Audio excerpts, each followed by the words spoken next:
Line up, you f***ing nerds. Who wants a shot at the champ? They bring the heat. Francis Ngannou is the hardest puncher in the history of fighting.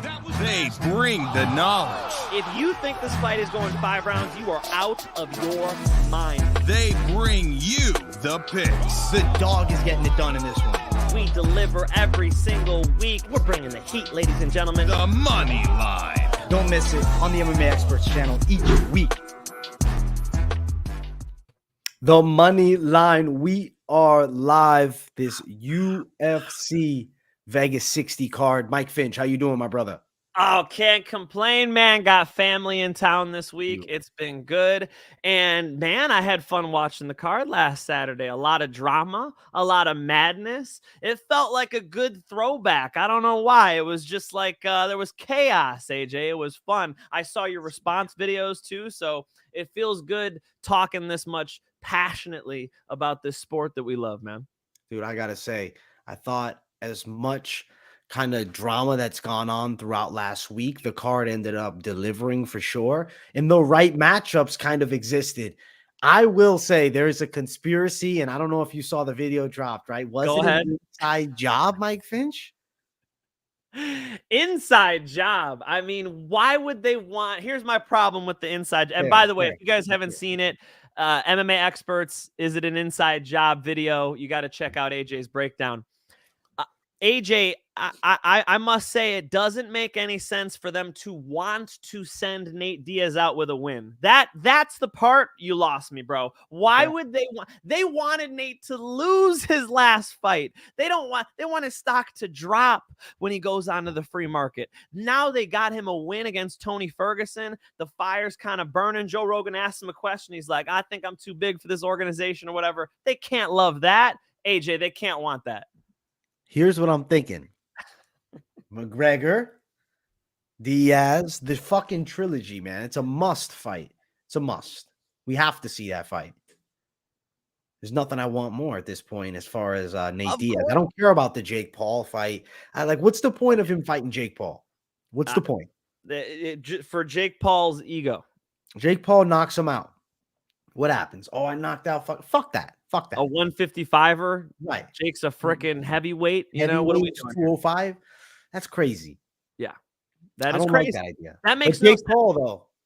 That fight hasn't made sense from the beginning, you know? And, so just to put a cherry on the Nate Diaz thing, it's like Nate Diaz going into free agency right now. It's the worst nightmare for the UFC, what happened. So, I just really think that this was not the ideal situation for like a Dana White's position. If your team Nate Diaz, everything just went perfectly. You could say fuck Khamzat Chimaev. He was you heard all the expletives he called rookie. I'll spare you some of the other ones, but he has a position of power now that he wouldn't have otherwise had he been smashed in the first round by Khamzat Chimaev. I think he would have submitted Khamzat. Stop. Stop, bro. Hey, I did say at the gym today, though, I think he was sharpening up those guillotines for Khamzat, man. I think that guillotine, that high elbow one he hit on Tony Ferguson, I bet that was sharpened up because he was preparing for a wrestler. Dude, I got to say, the submission Nate Diaz pulls off at 209, some Matrix type shit, man. We're in a simulation, bro. What do you think about that, Mike? Well, the entire thing was the Matrix. Like, how did Nate Diaz end up fighting Tony Ferguson and beating him in the main event when Nate's coming off of losses? Tony Ferguson's coming off of losses. They would have never headlined any other way. This worked out perfectly for Nate Diaz. You know what? God bless Nate, man. He's the fucking man. Now, we were talking kind of about Jake Paul as a potential next fight. We do got a good question up in here. I want to hear Finch's early thoughts on Silva versus Paul. Mike Finch, let the people know. What do you think of Silva versus Paul, brother? Bufo on the beat, first off. Shout out to Bufo on the beat. OG. He's an OG. OG of the channel. We love it. Look, Anderson Silva's 47, but in boxing, I think it matters a little less, man. You know, I do think a 47-year-old Anderson Silva is competitive with Jake Paul. I think he wins rounds. You know, if we're going to score this, it's an eight round fight, I believe.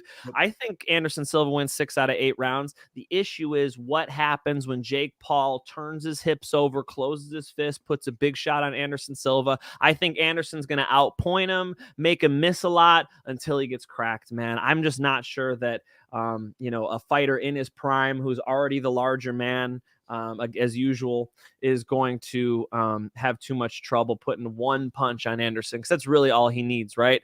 So if this thing goes all rounds, I think Anderson Silva really outpoints him here, man. He needs to be active. He needs to use his jab, use his slips. He always uses great weaves, head movement. It's just a matter of, can Jake Paul put one big-ass punch on Anderson's jaw? AJ, probably. Unfortunately, we should say. And he's a dog. So if you want to make some money, I mean, Anderson's 47, guys. You know, we were saying he was old when he was fighting Chris Weidman. You know what I'm saying? Wow. How long ago was that? I lived in Illinois back then, bro. You know what I'm saying? Fuck, yeah. I lived at my mom's house back then, bro. This is a long time ago. So, you know, we definitely have, you know, seen Anderson closer to his prime than this.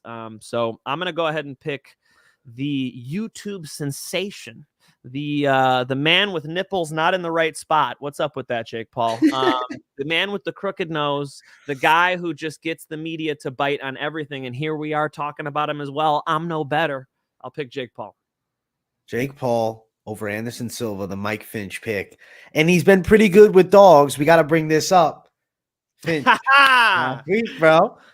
Let's go. Smash. Let's go. Who was hating on me for that Barnett pick? I saw somebody in there, Finch, you're going to lose your money. No, I didn't. Matter of fact. Yeah, 3-1 dog. I mean, we're being silly here. You know, Chris Barnett is more dangerous than that. He had that loss against Martin Boudet, but he had just lost his fiance before that. Jake Collier, 3-1 favorite. Get out of here with that shit. Get out of here with that. Incredible.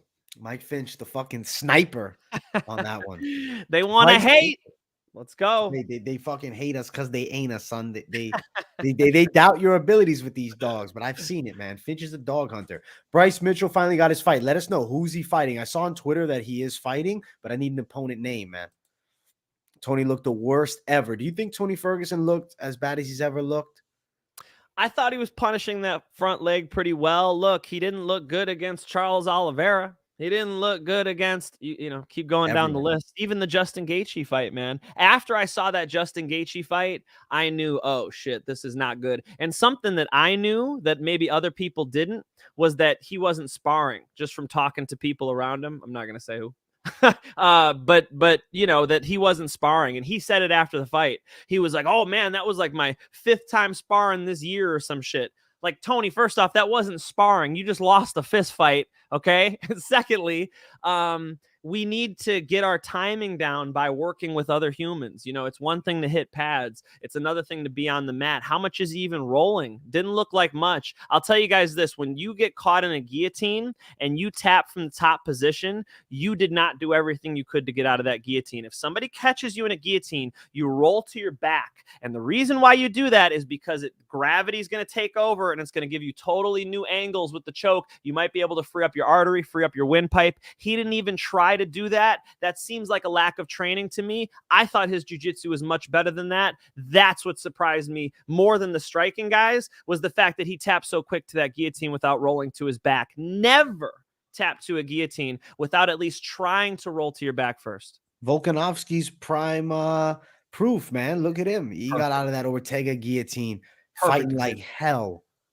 Perfect example, kicking his legs like a toddler throwing a tantrum, right? But that's what happens. You know, gravity is real, Eddie Bravo. So when you roll to your back, right, everything changes. I've been there, man. I've been there where I take somebody down, they slapped on that guillotine. Shit, it's tight. I don't know if I roll to my back, all of a sudden your artery frees up. You have to do that before tapping. I would much rather be mounted than not getting my hand raised standing with the referee.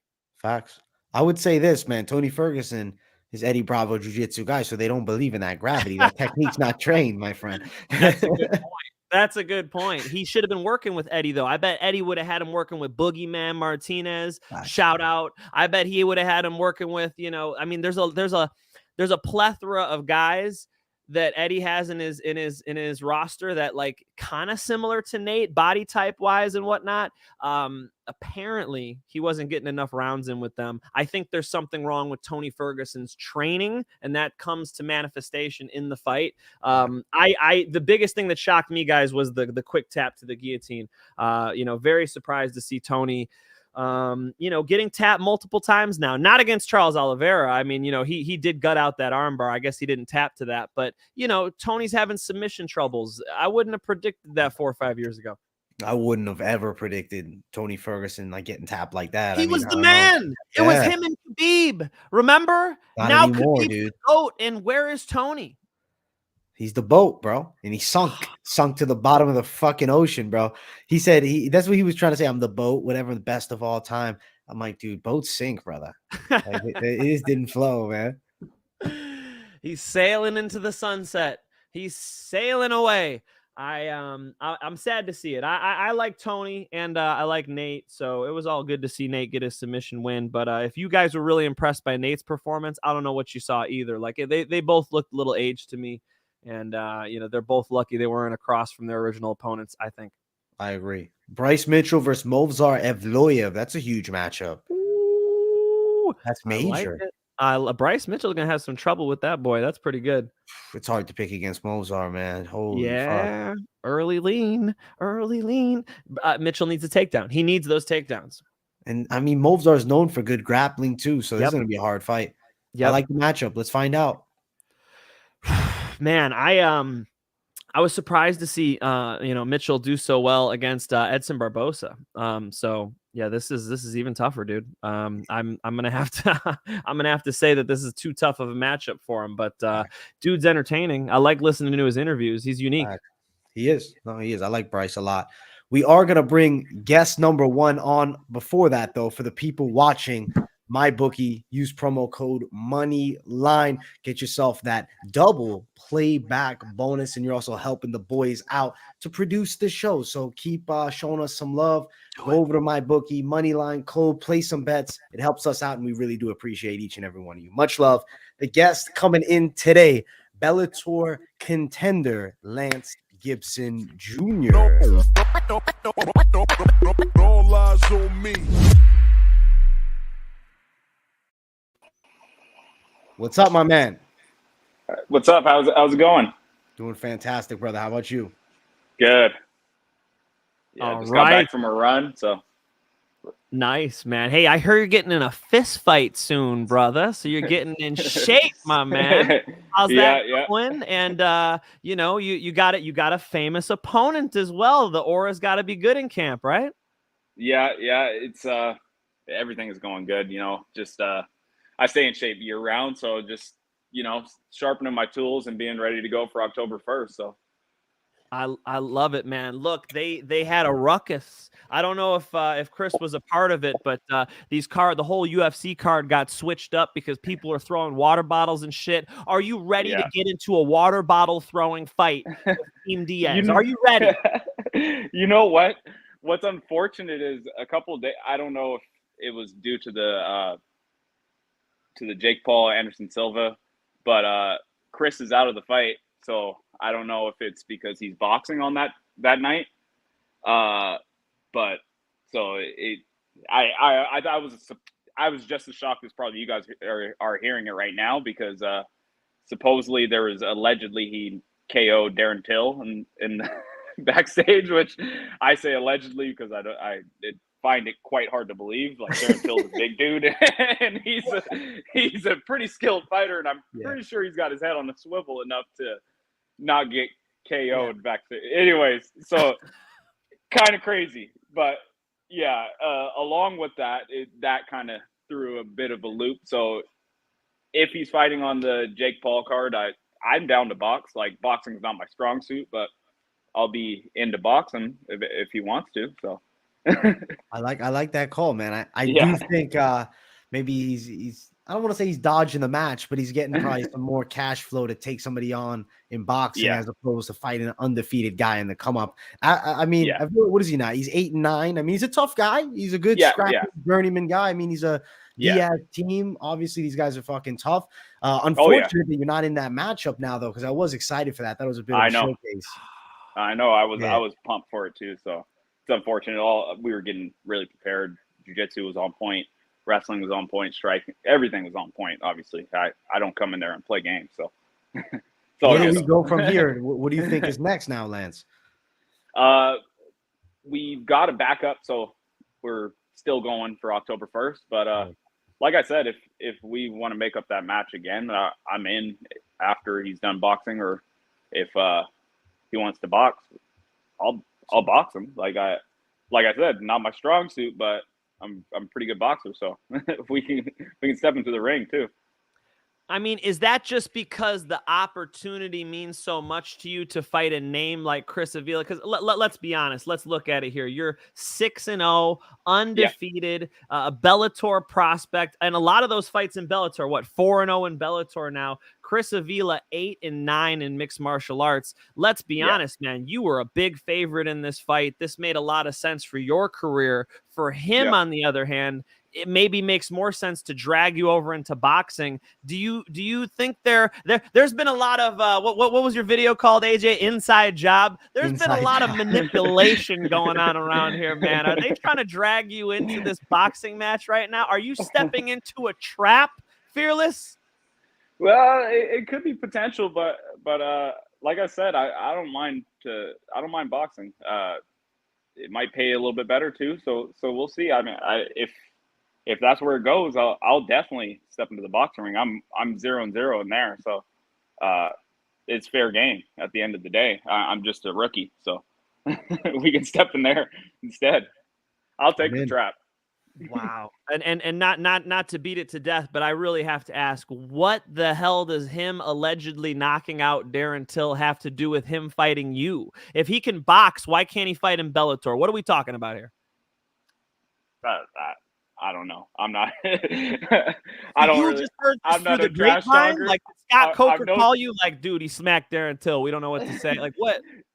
Well, I said one of my buddies sent it to me. It was a tweet from Ariel Helwani or something like that, and it was kind of just like or was it? I can't remember. Maybe it was not Ariel. It was somebody else, but it was saying that he allegedly KO'd Darren Till. Darren Till looked totally fine the next day, so I don't know how true it was, but I know it gets rowdy, and I mean he's thrown the water bottle. He's done quite a few things. I'm not about that. I'm about obviously the action in the cage or in the ring. So I let my action speak in that way. But yeah, it's funny. I think it's entertaining at the end of the day.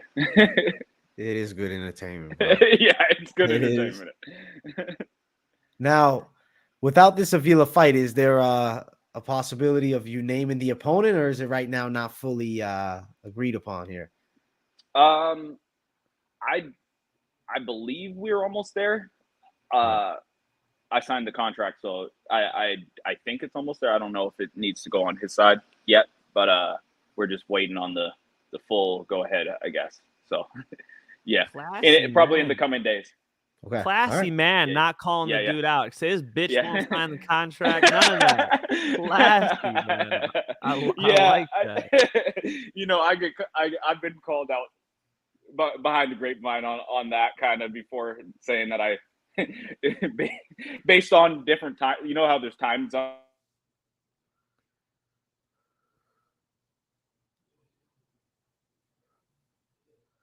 Did we lose him? You there? Well, Did we lose dude, him? I thought everybody was frozen over here. It turns out it's just AJ. There he is. He's back. Yeah. All right. My man. Well, yeah. So it turns out that there's time zones on Earth. So like people have tried to say like, oh, I'm scared to sign contracts, but you know, I just Pacific time. Once I wake up, I'll sign the contract and get it back your way. I'm down for anything. So yeah, I don't call people out that way. I respect people's time.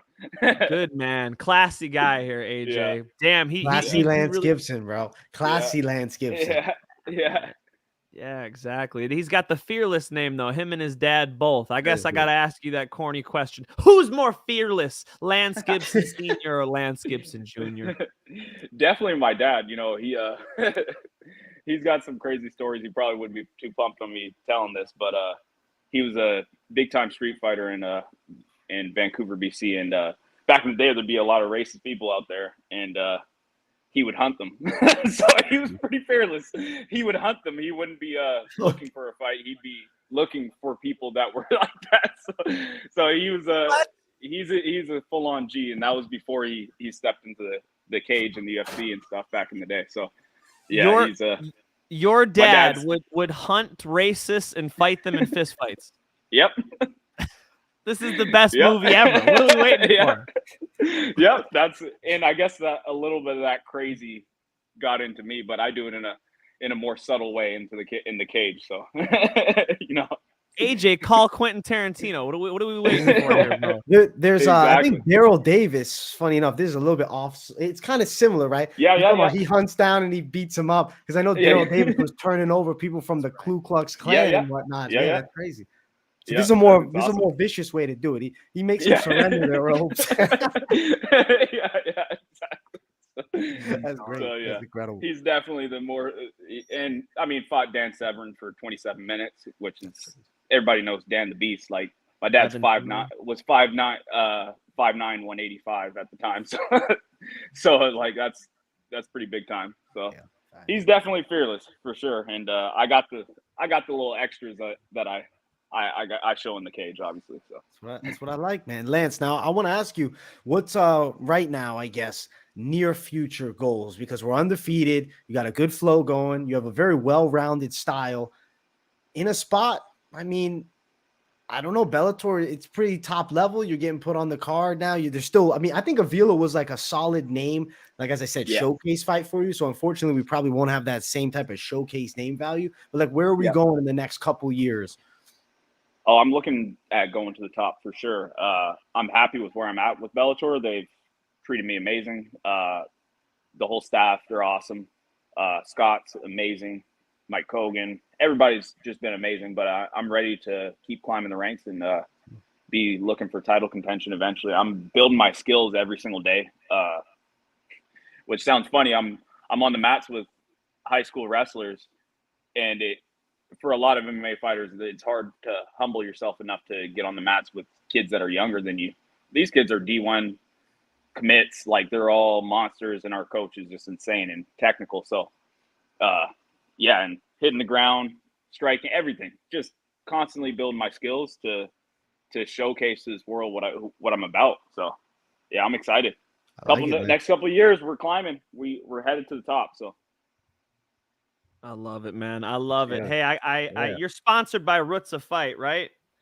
Yeah, well, not fully sponsored, but we work together a lot. I used to model for them quite a bit. Like any extra time that I had, I'd do some modeling for them. Where's the Lance Gibson hoodie, bro? I've been trying to get one for the longest time, and I just haven't got put in the rotation yet. But one day when I make history and I become a legend, I'm sure I'll definitely be on the roster for Roots of Fight. But definitely an ambassador. I rock them all day, every day. Rocking my Hitman Hearns, man. I freaking love Roots of Fight, man. They make such good shit. Honestly, those Gracies, they're owned by the Gracies, yes? Sorry? Roots of Fight, at least one of the Gracies has a part in it. Yeah. They had I know they had their line before where was it? Gracie versus Kimura. There were quite a few. Yeah, exactly. And Boyce had a line with them as well. So yeah. And then the I forget his name, Henner Gracie, I might be getting it wrong, opens up his own hoodies. Those reversible hoodies are so dope, dude. I just feel like they just keep dropping dope shit. It's not Roots of Fight, so I don't need you to rep that shit. Yeah. It's so good. So Roots of Fight, one of my favorite brands, man. Huge shout out to them. And that's pretty cool. I will buy the Lance Gibson hoodie when it comes out. Yeah, definitely. One day, you might have to knock out Chris Avila in a boxing match. Yeah, I'll take a boxing match. Like I said, I'll do it. So, like I said, I'm not very skilled in boxing. So we'll. We hope to but see you on the willing card to- over I'm willing here, to man. yeah. We hope Exactly. to see you in Long Beach, brother. That would be nice, man. I'm out here in Huntington, short drive for me. I will Perfect. be there for sure. Yeah. All right. Working. Awesome. Yeah, it's happening. So All once right. this once everything goes through, so Perfect. it's on. Yeah. It's on. Looking forward to it. AJ, we got a prospect on our hands here. I'm excited for Lance, man. I remember. I'm trying to think, like, 'cause I remember just seeing you when I first started the channel. I remember doing the Bellator Fight Companions, and Lance Gibson Jr. was on, and I was impressed, man. I like your abilities, dude. I see a lot of potential. Thank I'm excited for 155. I mean, it's a good weight class. You're 27, kind of like coming into the prime age in these next couple of years. I'm looking forward to it, dude. This is some good matchups. I guess is there a dream fight like that? You're like, yo, I want this in the next 2 years. Hey, while Lance is frozen, you could pull up the next comment, AJ. We do have a question in chat as well to give a little shout out to Mr. Scott. Yes, for sure. All right, back on. Yeah. My man. I cut out for a second, but Did you hear the back question? A dream fight. Dream fight in the next couple of years you want. dream fight. That's a tough one. That's a tough one. Let's see. Well, anybody that's the champ. It's going to be going crazy. I know over this next little bit in Bellator for sure with Pitbull and Usman Nurmagomedov. That's going to be crazy. Yeah. And there's some monsters in this weight class at the end of the day. So Facts. whoever's at the top, that is my dream matchup. I'm looking for the title eventually. So tell the people why they shouldn't sleep on Bellator's 155 division. AJ McKee moved up. Tafik Masayev. I mean, you go down the list. Bellator's 155 division has great white sharks everywhere. Yeah, literally. So it's like, and there's up and comers coming up. So it's like, it's a deep division, and you can't sleep on it. Like you could see obviously the Makhachevs and Oliveira. There's monsters in the UFC as well, but you cannot sleep on Bellator. Best division in MMA. You look at Michael Chandler. Obviously, he did the jump, and he was a champ for a long time. So you cannot sleep on Bellator's lightweights. Facts. AJ, don't you sleep either, bro. Can't you sleep either. Sleep on him, bro. I'm not sleeping on you, Lance. Don't worry, bro. I'm not sleeping on you. Not snoozing. We got a good question though. I want to bring this up from our guy Scott in the chat. Lance Gibson is legit talent. Can you ask him how the cut to 155 is and what is the off-camp weight? Just curious. Okay, so this camp is a little bit lighter. It's my last cut wasn't that nice. I usually walk around at like 185, but my last cut was just gnarly. So that was that was a little too much. So this time I've dieted down a bit, slimmed down, and tried to ride a little bit lower. So as I go into like fight week, my weight cut's a lot nicer and smoother. It's never nice at the end of the day, you know. It's still like you're still dying, but the last 5 pounds are just brutal. Once I hit 160, it's like it's tough, but I get the job done every time. You know, it's a part of our profession. We're supposedly professional fighters. We got to be on weight when we expect to fight. You know, we get all this time to plan. We got to be on weight at the end of the day. So, absolutely. Yeah. What do you think about though? One Championship I know does that, like hydration testing and everything. They've kind of limited the weight cutting. I don't know stateside if we'll see it for a long time, but I kind of like the idea. I kind of go on more the side of it'd be cool to see people more natural weight just to eliminate even the potential of a performance drop due to just being drained from, you know, strenuous weight cuts and whatnot. 100%. Honestly, like it's put people in the hospital countless times. But in order to compete at the highest level and in order to perform at the highest level against maybe guys that are lighter guys who need to cut more weight. I mean, I believe in just being able to go in at the natural weight, closer to the natural weight, and maybe a couple more weight classes, weight divisions, especially in between 55 and 70. Like there should be like 55, 65, 75, 85, whatever, you know? But definitely the hydration thing definitely matters and should be considered in the near future, I think. I would like to see it, man. I would. I Yeah. don't know. I guess we'll find out with due time. But I like the idea of Yeah. more weight classes. But I feel like it's just, I think, Yeah. especially because the UFC is kind of like, if they introduce one, it would be more, I think, stabilized throughout. But I know Eagle FC said, let's do 65. So now they have a 65 class. So I'm curious if maybe some promotions like, even Bellator adopts, maybe let's go 65, try 75. Let's mix things up, something different. And also incentive for free agents. Fuck, I can go fight here and I can do 65. I don't got to make that cut to 55 now. Yeah. Well, it's a tough kind of jump in between those. I know Kevin Lee, he's been saying it for the longest time, talking about how the 55 cut was killer for him all the time. And he's in between 70, but he's not going to just like jump up to 70 for his entire career. It would make more sense for him to go to 65 if there was one in between. But, it is what it is. It's we'll see. But obviously you see stacked divisions like at 55, 170. So guys figure it out and get in there and handle business. So yes, sir. Yeah. We're excited to see you get in there and handle business, Mr. Gibson. All class. Thank you so much for stopping by. AJ, before I send them off, you're all good. Lance Gibson Jr., ladies and gentlemen, and Josh Saunders wants to know where he can watch your fights. Sir. I guarantee you they're out there on those Bellator prelims on YouTube, right? Bellator posts the entire prelims on YouTube. You go to Tapology, you see what card he was on. You go on YouTube, you look up that card. Bellator puts out the prelims for how much money? Free, ladies and gentlemen. Go check out this gentleman dominate people in Bellator. I'm excited to see you in a couple weeks, brother. Thank you for stopping by. Thank you so much, guys. Appreciate your time. Thank you, Lance. And also let the people know where they can find you at Instagram, Twitter, YouTube, whatever. On my Instagram, my name's at Lance Fearless Jr. Pretty simple, just my name. And then Twitter as well, at Lance Fearless Jr. I'm not on Twitter. I'm not as active on Twitter, but I peep it every once in a while. So check me out on there. So hey, listen, bro, I'll definitely be giving you a follow here soon, man. Much love, my brother. Sure. We'll have you on again too, hopefully sometime. Yep, sounds good. After we get the dub, for sure. Let's go, Lance. All right, guys. Thank you, brother. All right. Thank you. Peace, my man. All eyes on me.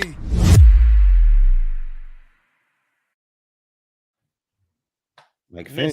Gibson, all class, man. Good guy. Good freaking guy. How sad that Chris Avila fight fell out. It's disappointing, man. I was looking forward. I was ready for that one. He's a cool dude, though. I like Lance, man. He's easy to talk to. Good dude. Nice guy, man. Smart. Seems very intelligent, too.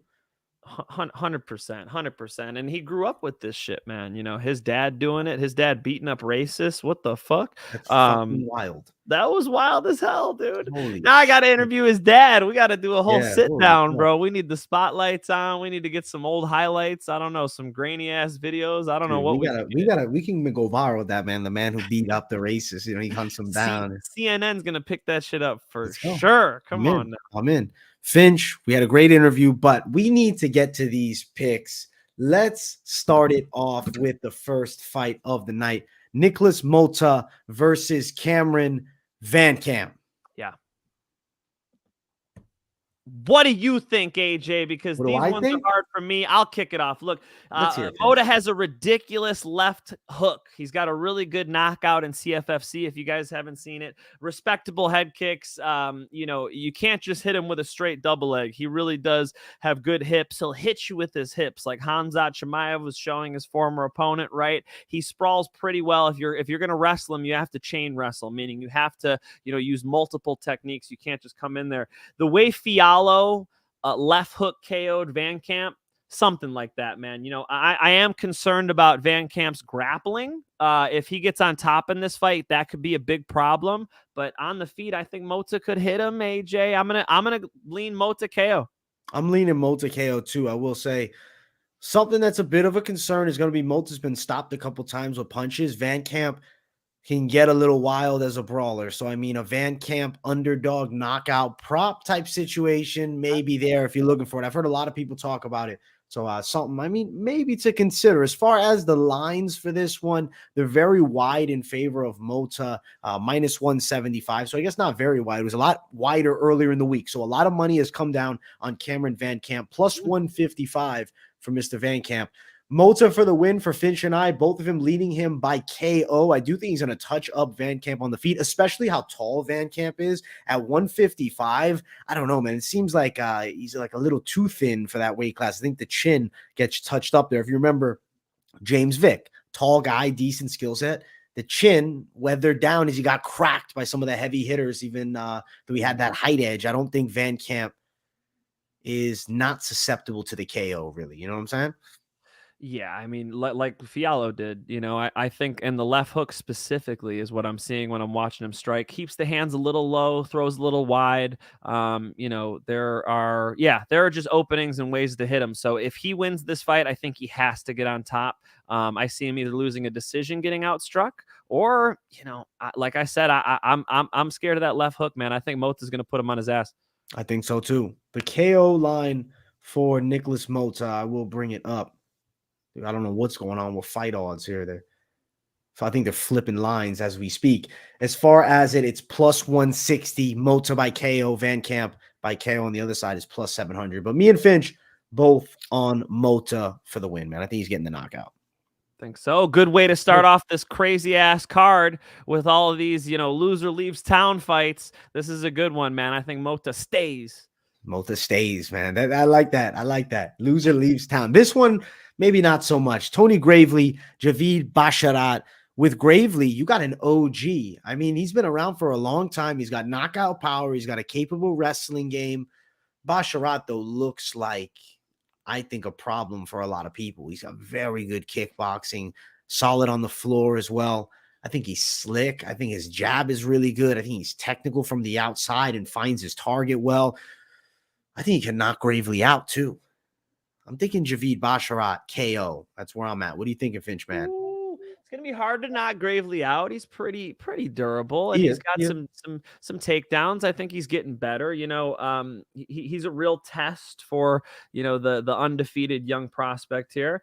I've seen Basharat's jiu-jitsu have some holes. Like I was studying some tape on him, and he had his opponents back on Dana White's Contender Series, and he had the left hook in, and he had the left underhook. So his opponent just turned into him. It's like some amateur mistakes that he's making on the mat there. Whenever you have somebody's back, you want diagonal control. If I have my left hook in, I need the right underhook. That way they can't turn to the left. They can't turn to the right because of the hook. So he's making some mistakes that would be pretty costly against the Tony Gravely, right? Tony Gravely gets on top of you. His ground and pound's decent. It's just 3-round fights. They're in this little cage. There's not a lot of room for mistakes like that. I think we've seen Gravely out-grapple and control people, so I'm a little concerned about the ground game. But Basharat, as you said, dynamic on the feet, faster, just more tricky. I hate to pick the favorite here, but I'm going to go ahead and take Basharat. I'm going to say decision. Decision. Basharat's a fair pick, Finch. I think, I think pretty likely he wins it.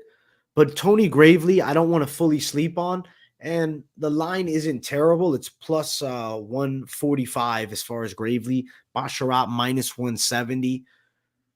You're in a risky position, though, to throw down on Basharat, I'd say, due to the simple fact of this is a serious, I think, step in the right direction as far as competition. He beat Trevin Jones, but Trevin Jones is extremely inconsistent, and most of his wins are comeback knockouts, right? Whereas Gravely can perform throughout. I like Basharat's chances. I'll ride with him. Finch likes decision on this one. So, Finch, for the decision, I'll give you the line. It is plus 370. That would go all the way. Yeah, I don't see him finishing Gravely, man. He's going to, knock him out? It's going to be tough for him to put him away. I think they're going all 15. And I bet it's competitive, too. Gravely's a little bit of a step up for him. I like this fight, man. Basharat's brother just won as well in the Contender Series. So we got the double Basharat trouble going down. Let's see if they both catch W's in the UFC. Diaz brothers on the way out. Basharat brothers on the way in. I know. Let's go. Let's go. Let's go, Basharat. I am going to read the KO line because I do personally think there's a chance for it, plus 450. But I do like Mike Finch with the decision pick. Good matchups in the first two. This next one, I think Finch is going to come for my throat on this one. It's Mariya Agapova and Gillian Robertson. Am I crazy for thinking Agapova has a bit of a shot here? you're not crazy for picking either of these girls, man. You know, again, another like, and you know, they can't have the loser leave town because the women's divisions aren't the deepest pools I've ever seen. But you know, two women who are hard to bet on, right? I mean, Agapova, you know, coming. You know, lost to a 3-4. You know, Agapova, very limited grappling skills. Robertson definitely better there, but you know, Robertson trouble on the feet. You know, so I'm seeing this a little bit as striker versus grappler, like who can get there. And Robertson shooting from halfway across the cage, I've got a problem with, man. I when I wrote this pick here, I put Agapova decision ? Robertson submission ?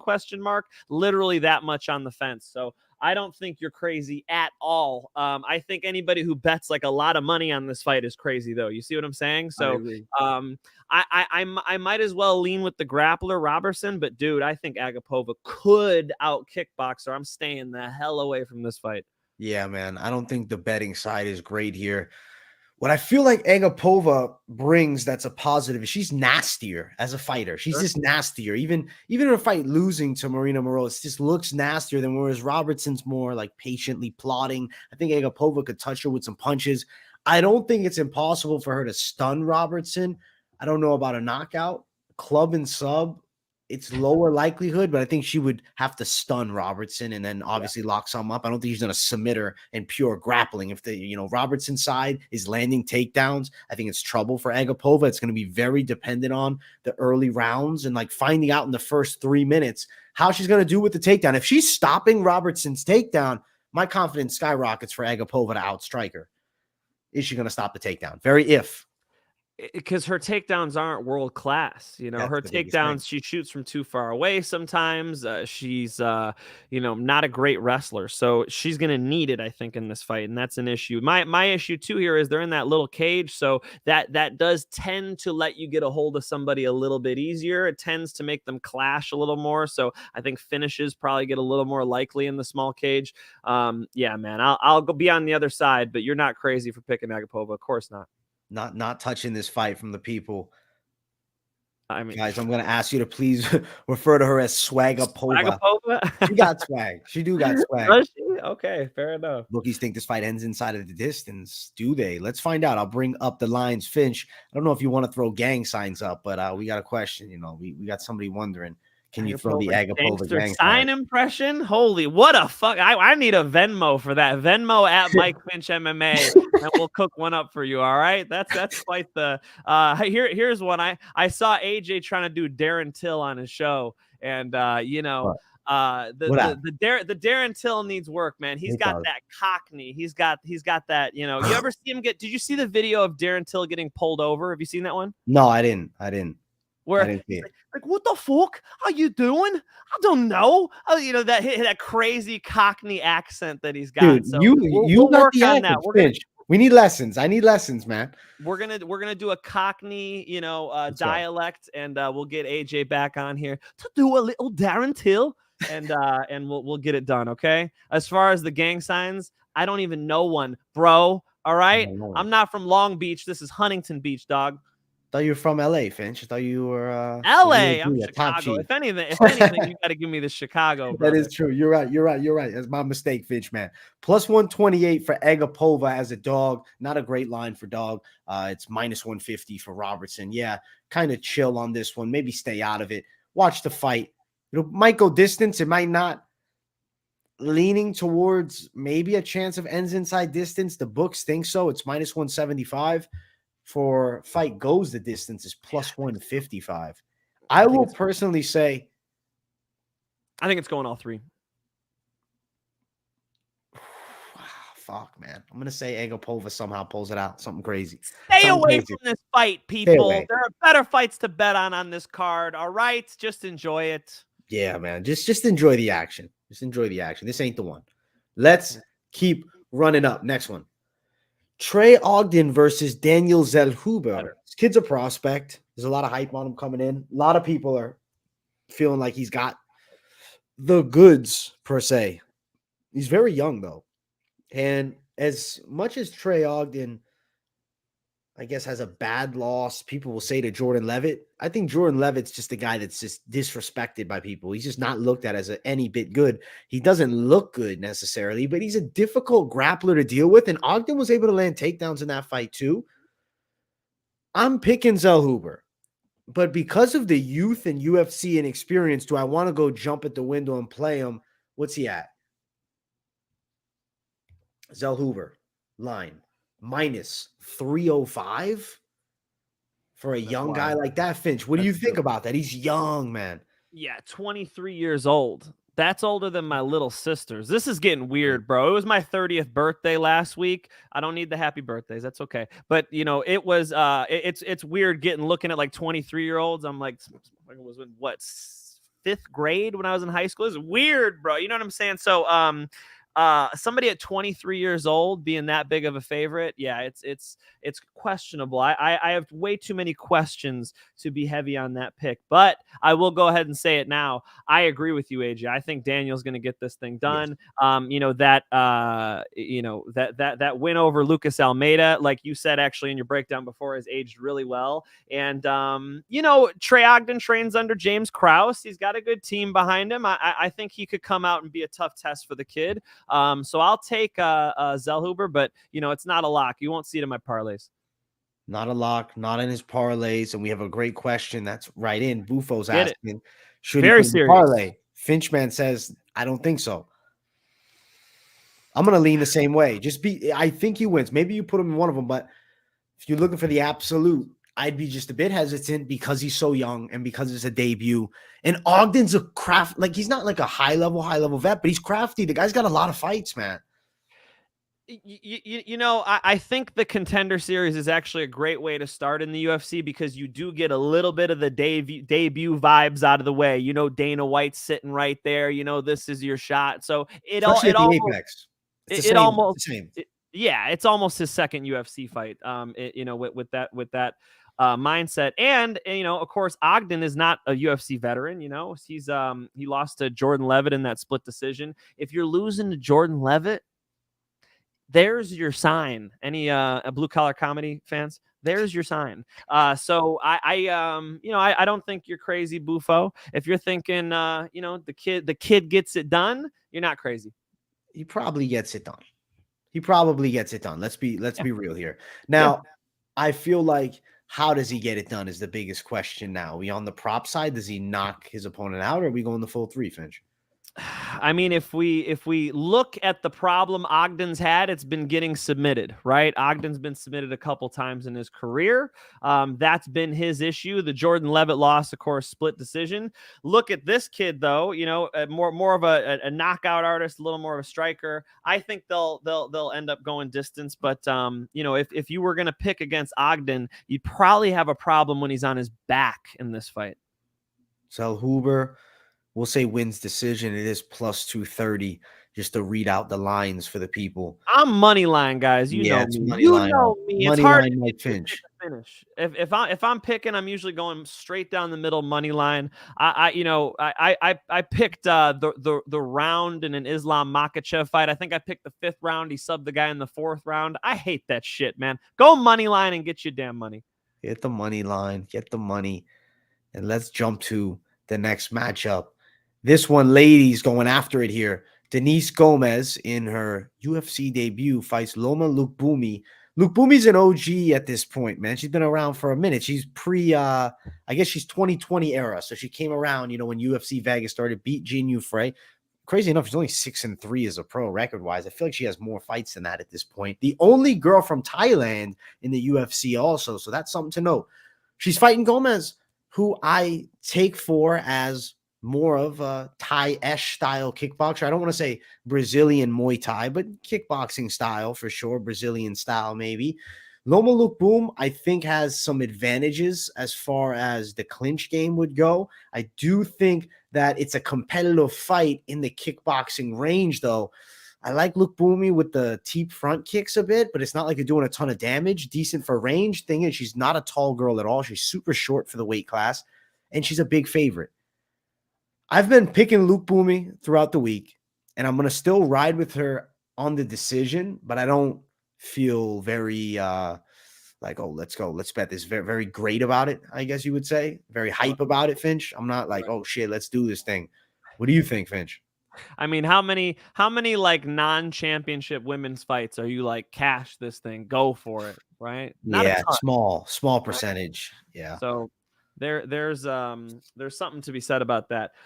You were talking about the striking difference between these two. Lookboonmee, absolutely Muay Thai style, right? She keeps the hips a little more forward, the hands are a little more wide, I guess you could say. And then of course Gomes, much tighter, right? The much more of a boxing look to me. You know, you called it kickboxing. I don't have any problem with that. It's more of a Western style boxing, right? Versus the Muay Thai style. Stylistically, two strikers, but very different in the way they hold their hands and they approach the fights. It also makes sense that Loma's better in the clinch, because in Muay Thai you clinch people up. Thai style clinches, the Thai plum, right? Vanderlei Silva, Anderson Silva.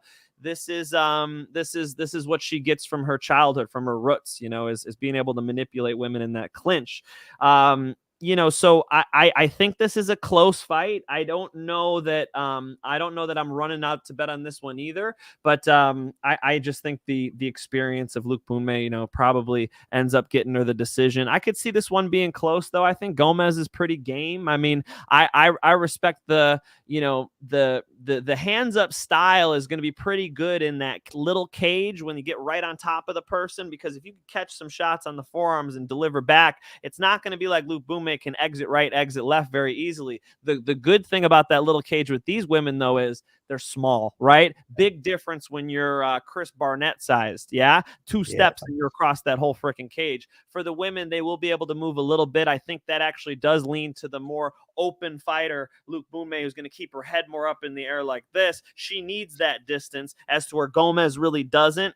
The way they match up, I'm going to go ahead and take the more seasoned Muay Thai fighter here. Yeah, I think that's the good pick, man. I'm on the same side. Lookboonmee for the win. As far as the lines for her, she's minus 200, Gomes plus 200. But she's 22 years of age, had some difficulty on Contender Series. You have to, I think, ride Loma. But betting side is not great here. I do think over 2.5 at minus 265 is pretty damn likely. And I think Lookboonmee to win by decision, but I don't like the line. It's just minus 105. It's close enough. It's close enough. That's not too crazy, guys. But yeah, again, it's tough to bet on some of these. Like tonight, I would, or not tonight, but Saturday night, one of the tougher cards to bet on. Honestly, be careful, guys. Buffo on the beat. Is it over 1.5 safe, Mike? I think so, but I actually think the next comment makes a lot of sense. Dirty Reg thinks Gomes will hit harder, and he's got her upsetting Lookboonmee. Look, that's not crazy that she hits a little harder. The issue is, though, does she hit it hard enough to like put her out and get the finish? I don't think so, man. So yeah, I would say over 1.5 is pretty intelligent. Yeah, I think over 1.5 too. We got Gonzalez. Andy says, okay, but where's the Muay Thai of Gomes? She didn't finish a potato bag. That's funny. She didn't finish a potato bag. We gotta respect the fighters on Moneyline, all right? I didn't see no potato bags. I saw somebody with put a mouthpiece in and throw some punches. That's what I saw. No potatoes that tough. Just messing around. We love you, Andy Gonzalez, of course. Yeah, I think I personally, I think that Lookboonmee should win, right? She should take it on the cards. I'll say decision. Yeah, the stylistic matchup makes sense. If you want to beat up Lookboonmee, take her down. And that's not what Gomes is doing. So you got to go with the Muay Thai fighter. Yeah. Well, Muay Thai for the win. Let's get to the next one.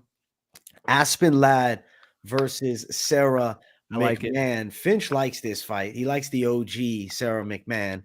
Shit, with Aspen Ladd, I just don't like to stand up much. I think it's just a very awkward looking style. The way she moves, the way she slips. I compared her to a heavyweight, a 2000s heavyweight, the style of striking.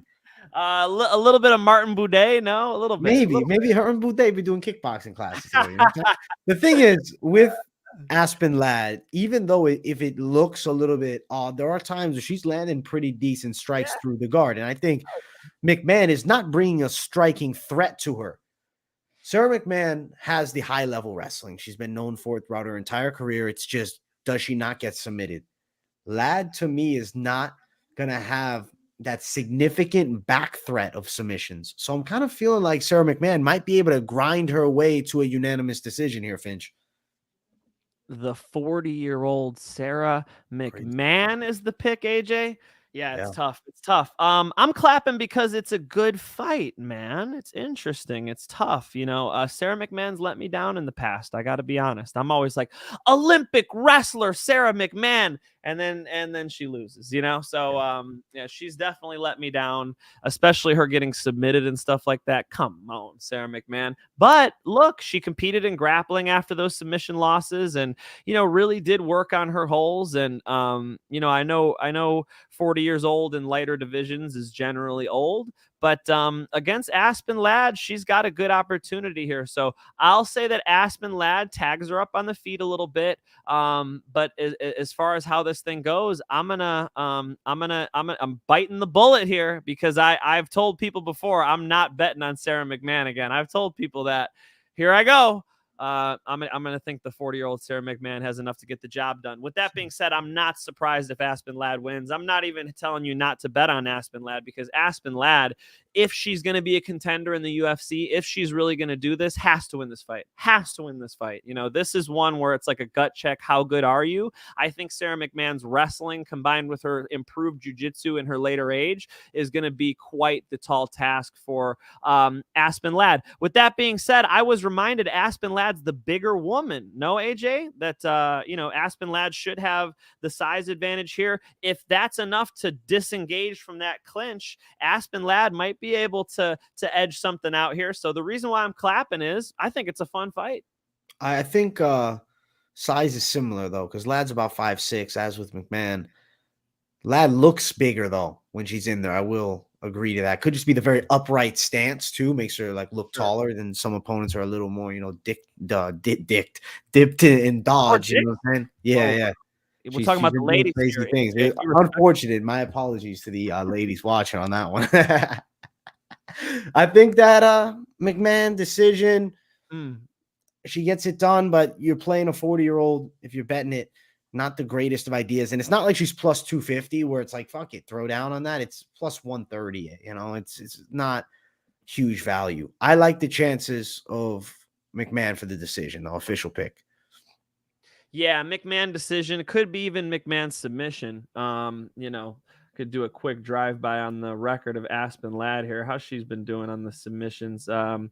Yeah, she's got a little. Well, I don't see any submission losses though, so that's good. Hey, I'm gonna say decision too. I really do think that somebody actually dropped it in the comments here that 40-year-old that 40-year-old Sara McMann is getting better. I believe that, dude. I think when she did those grappling matches, she's trying to improve on her submission game to couple it with the Olympic wrestling. If you look at resume wise, coming into the UFC Olympic wrestler, all the veterans she's fought at this point, you would think Sara McMann's gonna mop this girl. Yeah. Although Sara McMann's let me down in the past. Yeah. So here we are. We'll ride in McMann. I think we're riding McMann on this show. Let's go. I almost hate doubling up on McMann with you because I've talked to Aspen Ladd people, but we'll go 40-year-old McMann, and I'll be crossing my fingers under the table.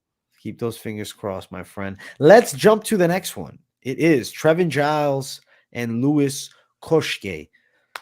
Listen, when you look at Cosce's game, 2 years ago now, he hasn't fought in a long time. You see some, I don't want to say novice holes, but some raw talent, some things that he does that are probably going to work on the regional scene, but they're not going to work at the UFC level. There's pressure striking attack where he's flurrying hooks, closing the gap, very square. Better guys are going to take advantage of that. Cosce does have good wrestling. Trevin Giles is pretty quick with a decent stand-up and ground game. I'd say he's skilled in both areas. Doesn't jump out on the page for me like kind of anywhere, man. I'm not saying Trevin Giles is this monster, but I do feel like his slickness, his ability to move, the footwork. If Cosce hasn't made, I feel like, some semi-serious improvements, it's a problem. There has to be some semi-serious improvements, man. Do you think he's made them, Finch? I think he could take Trevin Giles down, dude. Do you think he's taking Trevin Giles down? I think he could. And if he can keep him down, that's the biggest question I have. But he's not. Finisher. What'd you say, Finch? Cosce is a finisher, dude. I think if he gets Trevin Giles on the ground, he's bombing on him. He's trying to submit him. That's my question here is like, who wins in the takedown department? Are you saying Giles? Are you saying Giles decision? Is that what I heard? I'm going Giles, kind of leaning it towards that decision. But I will say, do I want to play Giles? No, I think Cosce could be a live bet, especially if he's made improvements. I remember the Contender Series that Cosce was on. I remember picking the brothers to win, and they both came through, and that was a pretty fucking Mystic Mac night for me, man. I remember being pretty hyped. But, like, I don't think the UFC run has been all that impressive. I mean, it's so short. I know it's just one fight, but you lost to Sasha Polidnikov, dude. That is a bad fucking loss. Cosce, in 2 years, how much improvement has he made? There could be a fucking ton. He could be a whole different fighter, or he could look fairly similar, and then Trevin Giles might even TKO him. If Trevin Giles is going to TKO him, though, he really needs to let his hands go. And Giles just lost by knockout to Dricus du Plessis, just lost by knockout to Michael Morales. I mean, if he's ever going to be hesitant, now's the fight. And, with this type of opponent, who's a finisher, man. I do think that he'll lay on the gas pedal here. I'm going to be on the other side of you on this one, AJ. Good fight though, and definitely a gut check for for Giles too, really, but especially for Lewis. I want to see if he's going to be a contender here. He needs to run over a Trevin Giles. Trevin Giles definitely showing us that he's not going to be like title shot level, right? And I don't want to call him a gatekeeper or something like that, but I'm sort of seeing this as a test that Cosce could pass if he uses his wrestling and lets his hands go. I think now's the time, dude. I'm gonna say it's gonna be a third straight loss for Mr. Giles, brother. I like that pick though, Finch, because it is plus money. Yeah, Cosce as a dog plus 185. Giles at minus 220, the favorite. I mean, that's good plus money. It's definitely not impossible. I wouldn't want to really play the opposite side with Giles. I talked about Cosce on this week's Best of MMA Bets as a dog that I really liked, even though I'm not picking him per se. If I'm going to bet, we're going Cosce dog or pass. Giles, I do think could take it on the cards. It's going to be very dependent on Cosce's, I think, ability to be more patient and conserve the gas tank. Because against Polidnikov, what I feel like ultimately happened is he went kind of too crazy. It's that UFC debut, gets himself stopped. Also, though, note, this fight is at the Apex again. It's going to have a more similar feel for Cosce as that Contender Series fight where he shined. It's exactly. I'm done with these Apex. We got to get out of the Apex, dude. I'm sick of the fucking Apex. They love it. They love it. Because it throws everything. It's not like a real UFC debut feel. You don't hear the crowd. It's not the same. I don't know. Like if you only fought at the Apex for your first 5 fights and then you go to that live crowd, Khamzat Chimaev, prime example, shit went crazy, bro. He's in the co-main event. That's a huge gap. Yeah, 100%, and that's why they're kind of touring Khamzat around with these shows without giving him crazy big opponents. Now that they saw that Gilbert Burns fight, they're kind of like, whoa, we need to lay off the gas pedal a little bit here. Yes, 100% right, man. It's a totally different feel. He's already, as you said, has success at the Apex though. And yeah, it's a different vibe, man. Let him fight in the small cage. I like the extra dynamics being in there. I'm okay. I liked Fight Island, bro. I like this shit. Keep mixing it up, like Mortal Kombat. Let's see some cool different scenes. I want to see some different locations. You remember how Bodog Fight used to put the cage outside on like the beach? I'm down, bro. Mix it up for me, man. Bitch, man, wants Bodog back. Oh, Bodog reference. Come on. Where my Bodog fans at? Come on, ladies and gentlemen. I like Bodog because they had highlights on. I remember on TV I'd watch it. Some events were on, and I remember they do rings. And I always liked MMA in a ring. I just always liked the concept of it. Pride FC, like the whole vibe. I mean, granted, unfortunately, I missed the Pride era, but I would love to see some more ringed MMA at the highest level. It just doesn't commonly happen. It changes the game too. 100%. Yeah, 100%. Certain people are really good with the fence. Khabib Nurmagomedov, Cain Velasquez happen to be from the same team, funny enough. And other people are much better with the ring. A lot of these strikers, I think, would be happier in the ring. I do think the cage honestly lends itself to wrestlers. I always felt so comfortable fighting in the cage because I know at any point I could just hit those hips, drive you into the fence.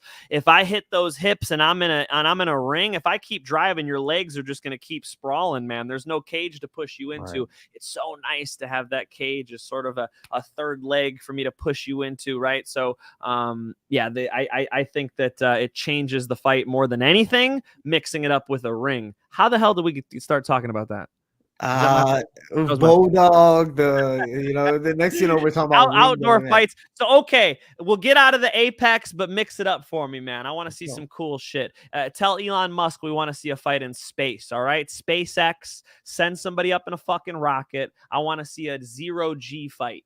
0G fight, man. That's what I want to see. I feel like that'd be the worst fight of all time. That would, who would be the best zero gravity fighter? Maybe a jiu-jitsu guy, bro. Maybe Damian Maia comes back and wins the title. I mean, it's a lot easier on the joints too. Could you imagine being in zero gravity? I think I'd freak the fuck out. Yeah, that would be wild, right? Not like what style would be the best? I think jiu-jitsu, AJ. Yeah, I'd say so. Striking ain't working 0G. I mean, unless you got that Pettis style, jump off the side, throw the crazy Showtime kick. Sergio and Anthony might be back, bro. You're right. The comeback Sergio's still on it, but comeback of Showtime for sure. Facts. 0G Showtime. Shout out to Sergio. Shout out Sergio. He's a savage, bro. We gotta get him back on the show. Finch, let's jump to the next one. It is our featured bout of the night. Damian Jackson and Pat Sabatini. Good fight. What do you think when you see this fight, Finch? I think Jackson is a bit of a vet now, bro. He's going to be a tough test for Sabatini. Sabatini looking impressive though, more explosive. Man, I've been sitting on the fence on this one too because I see a lot of people picking Sabatini, and I respect all you guys. Can I guess, AJ? I don't know this for sure. You going Sabatini? I'm going Hamzat Chimaev. Yeah, I'm going Sabatini, bro. I know a lot of you guys are going Sabatini. I just think, this is like going to be a real test for him, a well-rounded guy, a guy who's going to try to kickbox him up, needs to be able to set a pace though. And I don't know if he could keep it. So to help me decide this one, I brought my Dogecoin right here. Okay. There's heads. Okay. All right. We'll call that Jackson. All right. And there's Sabatini.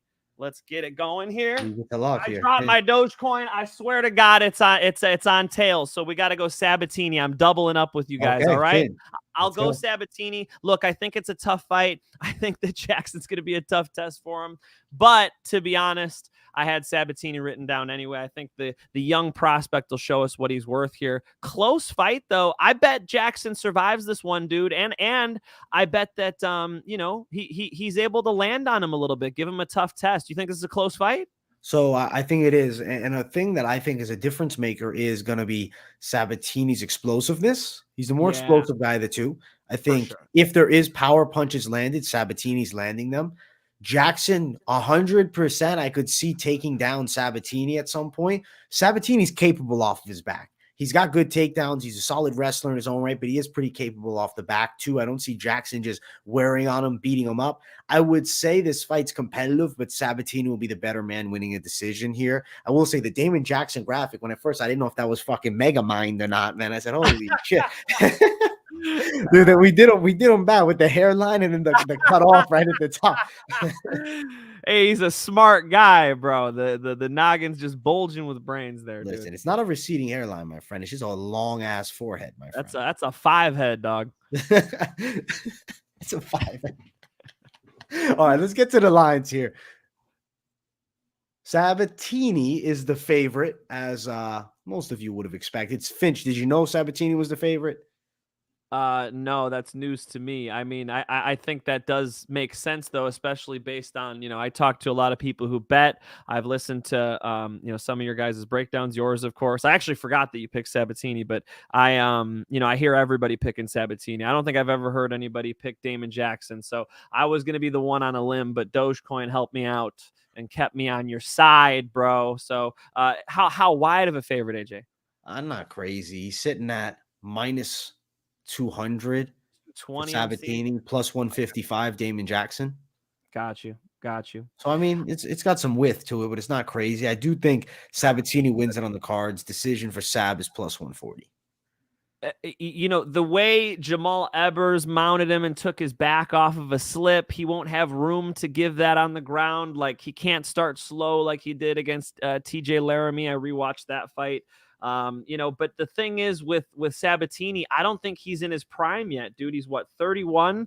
I think he's just coming into it right now, as to where you can't really say the same thing about Jackson. So I'm still waiting for Sabatini's best performance. I think it's probably ahead of him. Hey, listen, I'm not arguing that at all. I think for sure it's ahead of him. Shout out, though. Second time in the live for Osmosis Jones. Much love, my brother. Welcome. I'm glad you're here, chilling. Moneyline. You're in the right spot, my dude. You're in the right spot. Much love, Osmosis Jones. One up, AJ. One up. Buffo on the beat. You got shit. that. You got that Stephen A. Smith hairline. How many Stephen A. Smith haters are in the sport of mixed martial arts? Everybody? Is it everybody? Can I see one everybody. Stephen A. Smith fan? Drop a comment if you're a Stephen A. Smith fan. Let me know, because I've never met one in this game. I don't think I've met one in any game, bro. I don't think I've met one in the other sports as well, dude. He's not the guy. Paid to talk shit, Oh, but shit, he gets bro. paid, man. He's He definitely gets paid. he's powerful in the sports analyst world, man. I don't know. It's a little bit of a character, and he's always fired up. But yeah, him talking MMA, I see why you guys are hating. I remember early on, everybody gave him shit about the Donald Cowboy Cerrone stuff. So don't bring up Stephen A. Smith if you don't want to get roasted out here. Let's go, Finch. Time for the main card, son. Ooh, Let's get to it.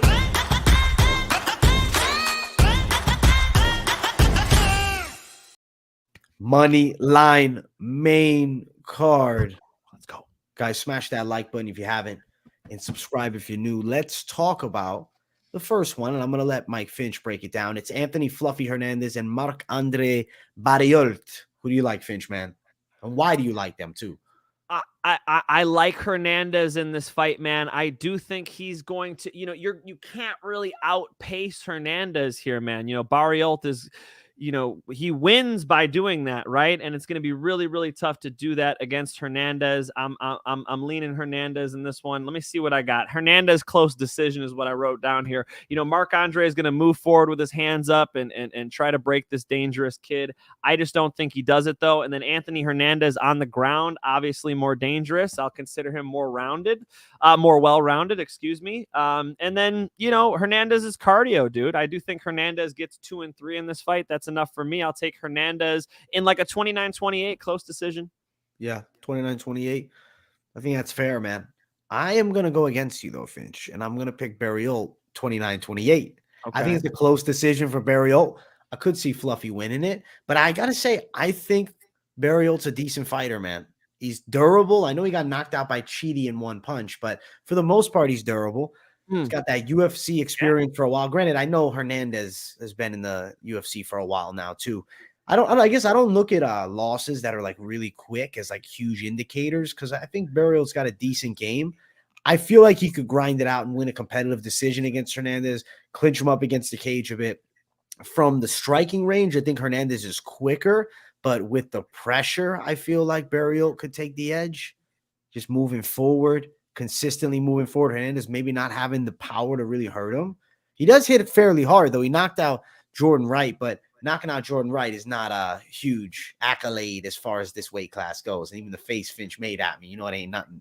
Come on, dog. When I watch Jordan Wright fights, I'm like, should I come out of retirement? Should I do this? What the fuck is going on here, bro? Finch, You know? what are you doing? Why are you not coming out of retirement, my friend? Guys, there is nothing harder than being a professional fighter. That's why I got on my man for disrespecting the potato bag or whatever the fuck he said. You know, Andy Gonzalez, we love you, but you know, it's like this is the hardest thing you could possibly do. And I like eating birthday cake, like I just had 5 minutes before this thing started. And you know, I don't like starving myself, getting, you know, the night before your fight, you're like, you know, you're like, okay, if he throws a cross, I got to do this. He throws it, I'm sweating, I can't sleep. I'm like George St. Pierre. I'm a perfectionist, man. So I respect what these guys do. It is not as fun as it looks. Let me tell you guys, when you fight at the highest level, it only gets more stressful. And so that's why I respect these guys, though. And Jordan Wright getting knocked out, like, it's because he's not of that athletic level, and he's also not of the technique as far as like his boxing, his ass. He's just got a lot of problems. You're not going to see those holes with Hernandez. And AJ, I got to be honest, I just think Hernandez is just going to get to the top position in this fight, and that's why he'll win. It's not that he's going to like gut out and be super tough. I think it's just that he's going to use his grappling, man. Yeah, I like you, man. Finch, I respect the pick. Barrios, I might be on that side, but maybe I'm crazy, Finch, and definitely Hernandez is the favorite. So I'm not. I might be on a bit of an island over here. Minus 180 for Hernandez. Barrios is plus 140 as the underdog. You think he wins a decision? So you're seeing this fight over a round and a half? Barrios is tough, like you said, so he's game, but Hernandez could like hit a head and arm choke from the top. He could try to get him out of there.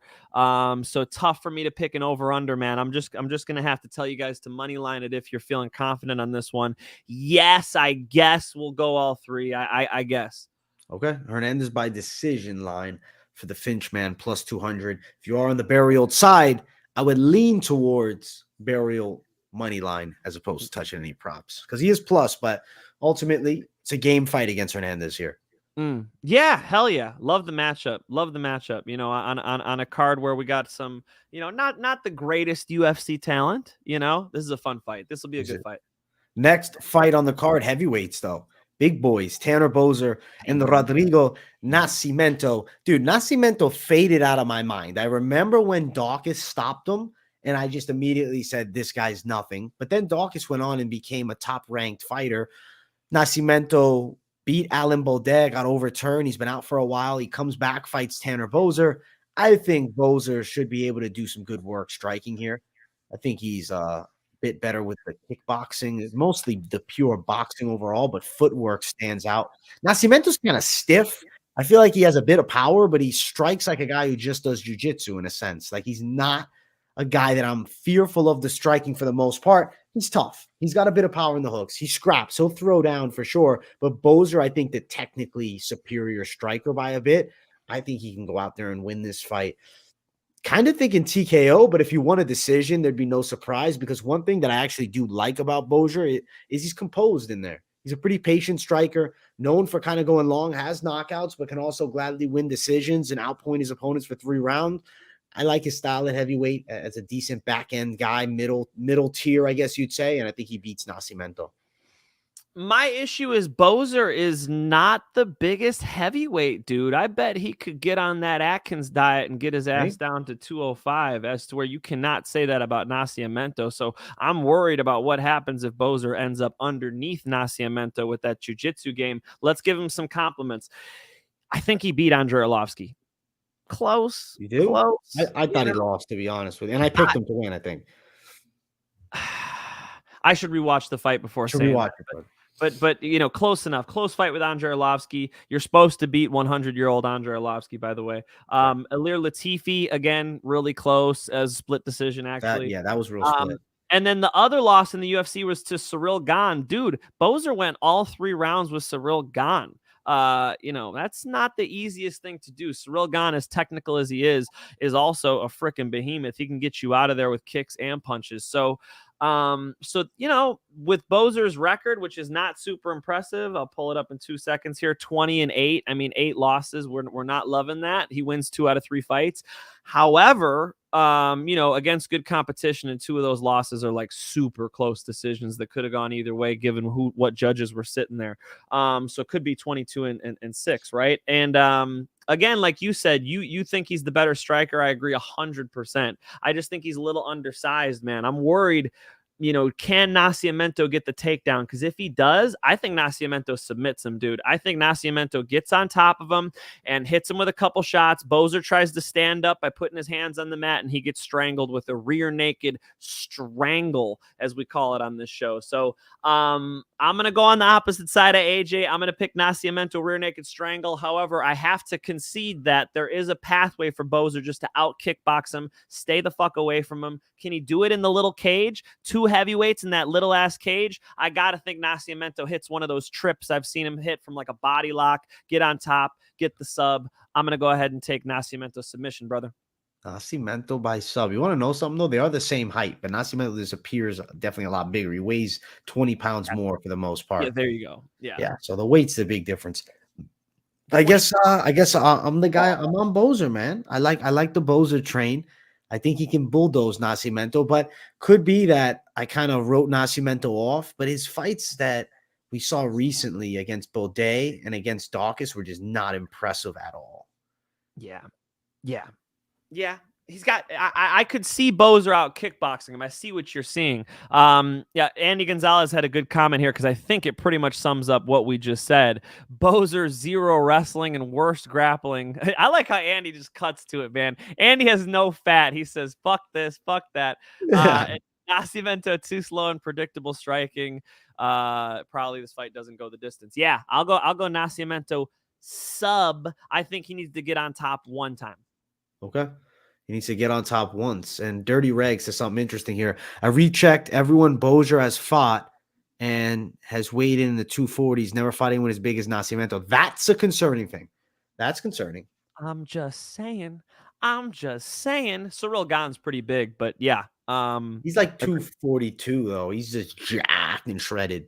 But like the size, he could have, if he ate more Chick-fil-A, he would, you know what I'm saying? Was that a bad example? McDonald's, is that a better example? I like the Chick-fil-A one because, people consider Chick-fil-A healthy fast food, but if you're eating too much of that fried chicken, you get milkshakes. Yeah. If the place serves milkshakes, you can miss me. It's not healthy. Waffle fries at Chick-fil-A. How are we? We talked about fighting in space and waffle fries. This is a great show. This is a great show. Look, we take it all angles, Finch. We take it everywhere. We take it to the cage, and we take it even more so than that. I think Boser looks well. I think Boser's going to look well. I respect that. I think he'll do his thing. I respect that. I think Boser is smacking him up until he slips on that banana peel, and he's going to be underneath a bus, and he ain't getting up. The big bus, Nascimento. He's a fucking bus, dude. Nascimento's a bus. He is a fucking bus. But all he needs to do is park it, because if he just waits for that motherfucker a carrot, bro, like Nogueira did. You know what I'm saying? Who got the Kale Sonnen reference? Come on, AJ. I love it, dude. Yeah, I think as soon as Boser puts his hands on the mat to get up, he's gonna give up his back. That's gonna be a huge problem against a jiu-jitsu guy. When you're grappling somebody who's really good at jiu-jitsu, what you want to do is frame and use that space to post and get up while facing them. The human body works super well this way. You'll notice that when you're behind somebody, I can't see you. I can't really grab you back here. It's a terrible thing. I think Boser's gonna make that mistake, AJ. I think he gives his back up and he gets choked. Holy shit. Boser gets choked. Let's fucking go, man. I just like this comment right here, man. Bowser from Super AJ. Listen, I feel like you could at least use Antonio. You know what I'm saying? Use it Tony, something like that. He's the Italian name. You know what I'm saying? Let's keep running, though, Finch. Boser, my pick. Nascimento, yours. Yeah. The line, I actually will read it out. I'm surprised I haven't listed it yet. We've been going on tangents for this. I got the dog, right? You got the dog. Nascimento plus 155. Boser at minus 175. I like T Boser to bulldozer the fucking Nascimento, the Brazilian bus. Nascimento. Feed him that fucking carrot. Get the carrots ready. Man. We're going team fucking North America here with Canada. He took his belt off. He was gonna lasso that thing. He was gonna bring it home with him. Good accent, dude. You do it well. Shout out to Finch, man, for the impressions. He's the Mac of impressions. Let's keep running, Finch. Let's get to the next fight. Pfeiffer versus Amedovski. So let's talk about this extremely interesting fight. Joseph Pfeiffer should run over Amedovski. Finch, you think you can take Amedovski? Get the fuck out of here. The kids I train do this to me all the time. You can submit Justin Gaethje. I'm like, stop. I'm not even going to respond to that question. I am a very confident man. It's hard for me to be like, yeah, this guy can beat me. Like, I've trained my whole life to make sure that's not the case. You know what I'm saying? Yeah, let's go. So I won't even answer that question out of respect to my man, Amedovski. I already heard your pick there. Just based off of that, let me see how wide these odds are, because I obviously agree with you. Damn it, minus 420. Blaze one up, ladies and gentlemen. I think Mr. Body Bags is gonna left hook KO him, bro. I think he's gonna put him out with his hands. You think he gets it done with the fisticuffs? I think you could sleep him. I think you could choke him. I think you could spin him on his fucking finger and throw him outside of the cage, man. Oh, Amedovski wow. looks like a fucking welterweight to me, dude.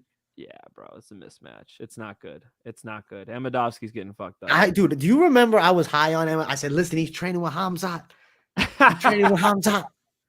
Listen, now I'm like, I don't know, man. He could be training with fucking the whole Dagestan team. I still think he's getting put on his back, bro. Piper's gonna fuck him up here. There's no disrespect to Amedovski, man. He's trying hard. I just don't think he's got the physical attributes or the technical capabilities of these middleweights. Maybe at welterweight, he's a different guy. Maybe he needs a couple fights outside the octagon because he came in undefeated and now he's got 3 straight losses. I think this is 4. I think they're giving Piper a bit of a hand. This is the layup. If he misses this fucking layup, might as well cut him from the team too and send him the door, man. But Piper should look dominant here. Shouldn't be close. It should be like 1 round, 2 rounds is pushing. He should get a finish. Agree with you. Yeah. As a matter of fact, those of you guys who are always asking me the over-unders, probably under on this one, man. Yeah, and I bet the bookies see the same thing. But the way John Phillips simply just punched with, Amedovski to get that knockout, I could see Joe Pfeiffer doing the same thing, man, landing really nicely. You don't want to see Allen matched up with a knockout artist like that and a guy who can out-grapple him, too. Where is he going to win the fight? He's cooked, bro. He's cooked. He's getting fucking served for dinner. Piper's gonna eat his ass, bro. That's fucking sounds good. He's gonna eat that motherfucker. All right, that's better. He's gonna eat that motherfucker. He's gonna eat him, dude. I could cut that one out of this show and make some funny. You can make a lot of comedy out of that, bro. That's a fucking funny clip. It'll be the new intro instead of Francis Ngannou's the hardest puncher. He's gonna eat his ass. Boom. Next shot. Pause. Exactly, Osmosis. That's fucking incredible, man. Let me read the lines out over here for the over. Over a round and a half is plus 165. Under a round and a half is minus 160. I think we're going under. I think we're going minus 160 under a round and a half. First round. Piper round 1. Let's see Piper round 1. Piper round 1 is plus 105, dude. Bro. I mean, why not? Why wouldn't he? That's the harder question to answer. Biggest mismatch on the card. Yeah, biggest mismatch, period. Mm-hmm. Piper, domination. Let's get to the next matchup, which is featured bout of the night. Andre Touchy-Feely and Bill Algeo. Finch, I'll let you take it up. You might know my pick on this one. I don't know if you do. But let's see what you're thinking, Finch. Man. I might need to go find that Dogecoin again because I do not have confidence in either of these gentlemen. What the fuck are they doing in the UFC, man? I think Feely could get a decision. I wanted to go Algeo. I really did. And I was like, you know what? I'm going to make myself feel better. I'm going to rewatch a couple fights.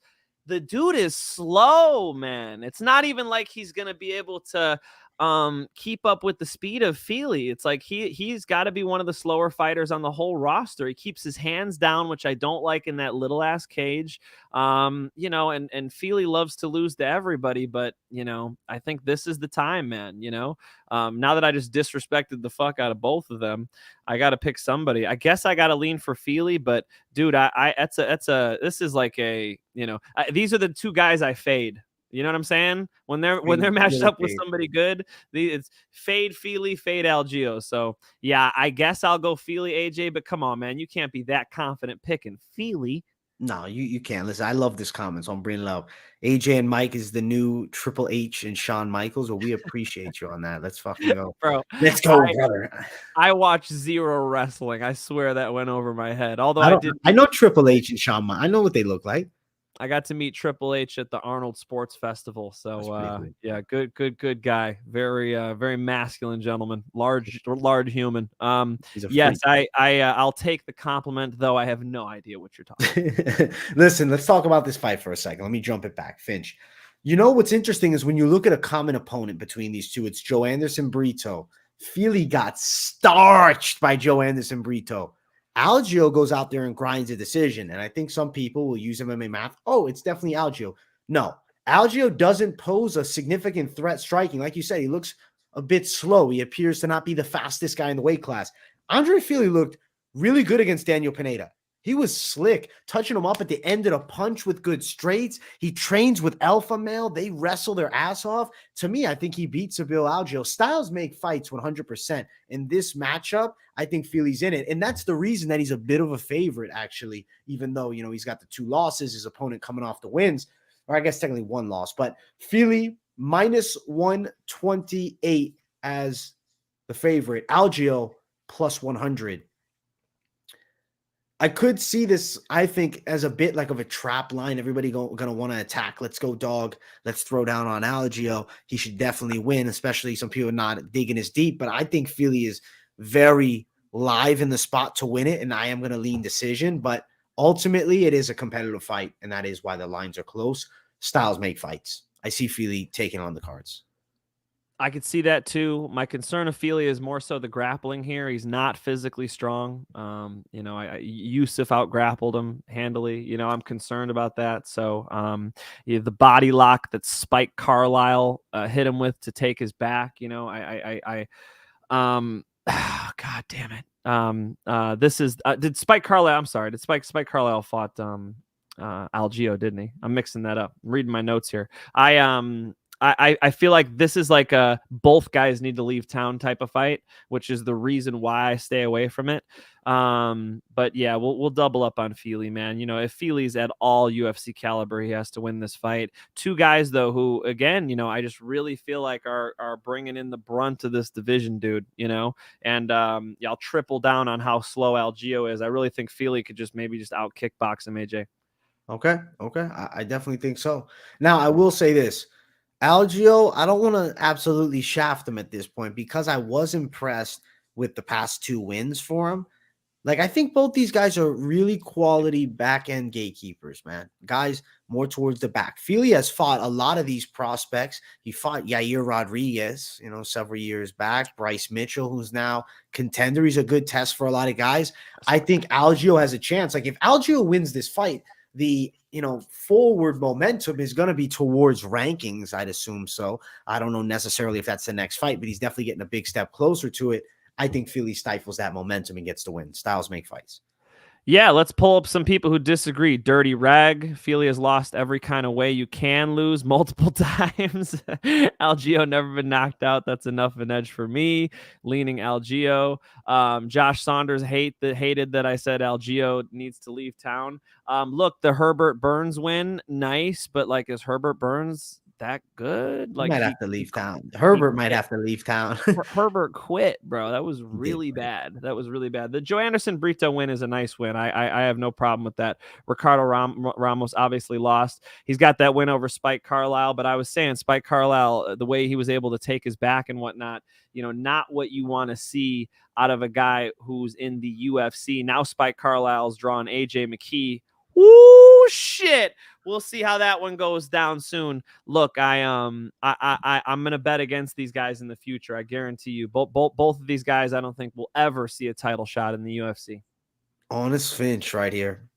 So we don't bring them on to be kind. We bring them on to be honest. Finch with the facts. That's it, bro. Come on, bro. How is Algeo able to be much of a threat on the feet? Yeah, he might have not been knocked out, but because he keeps so much of a cushion that he fights with his hands down, he's gonna get knocked out. I mean, if one of you guys want to bet that in the next 2 years, he's getting knocked the fuck out, bro. He keeps fighting.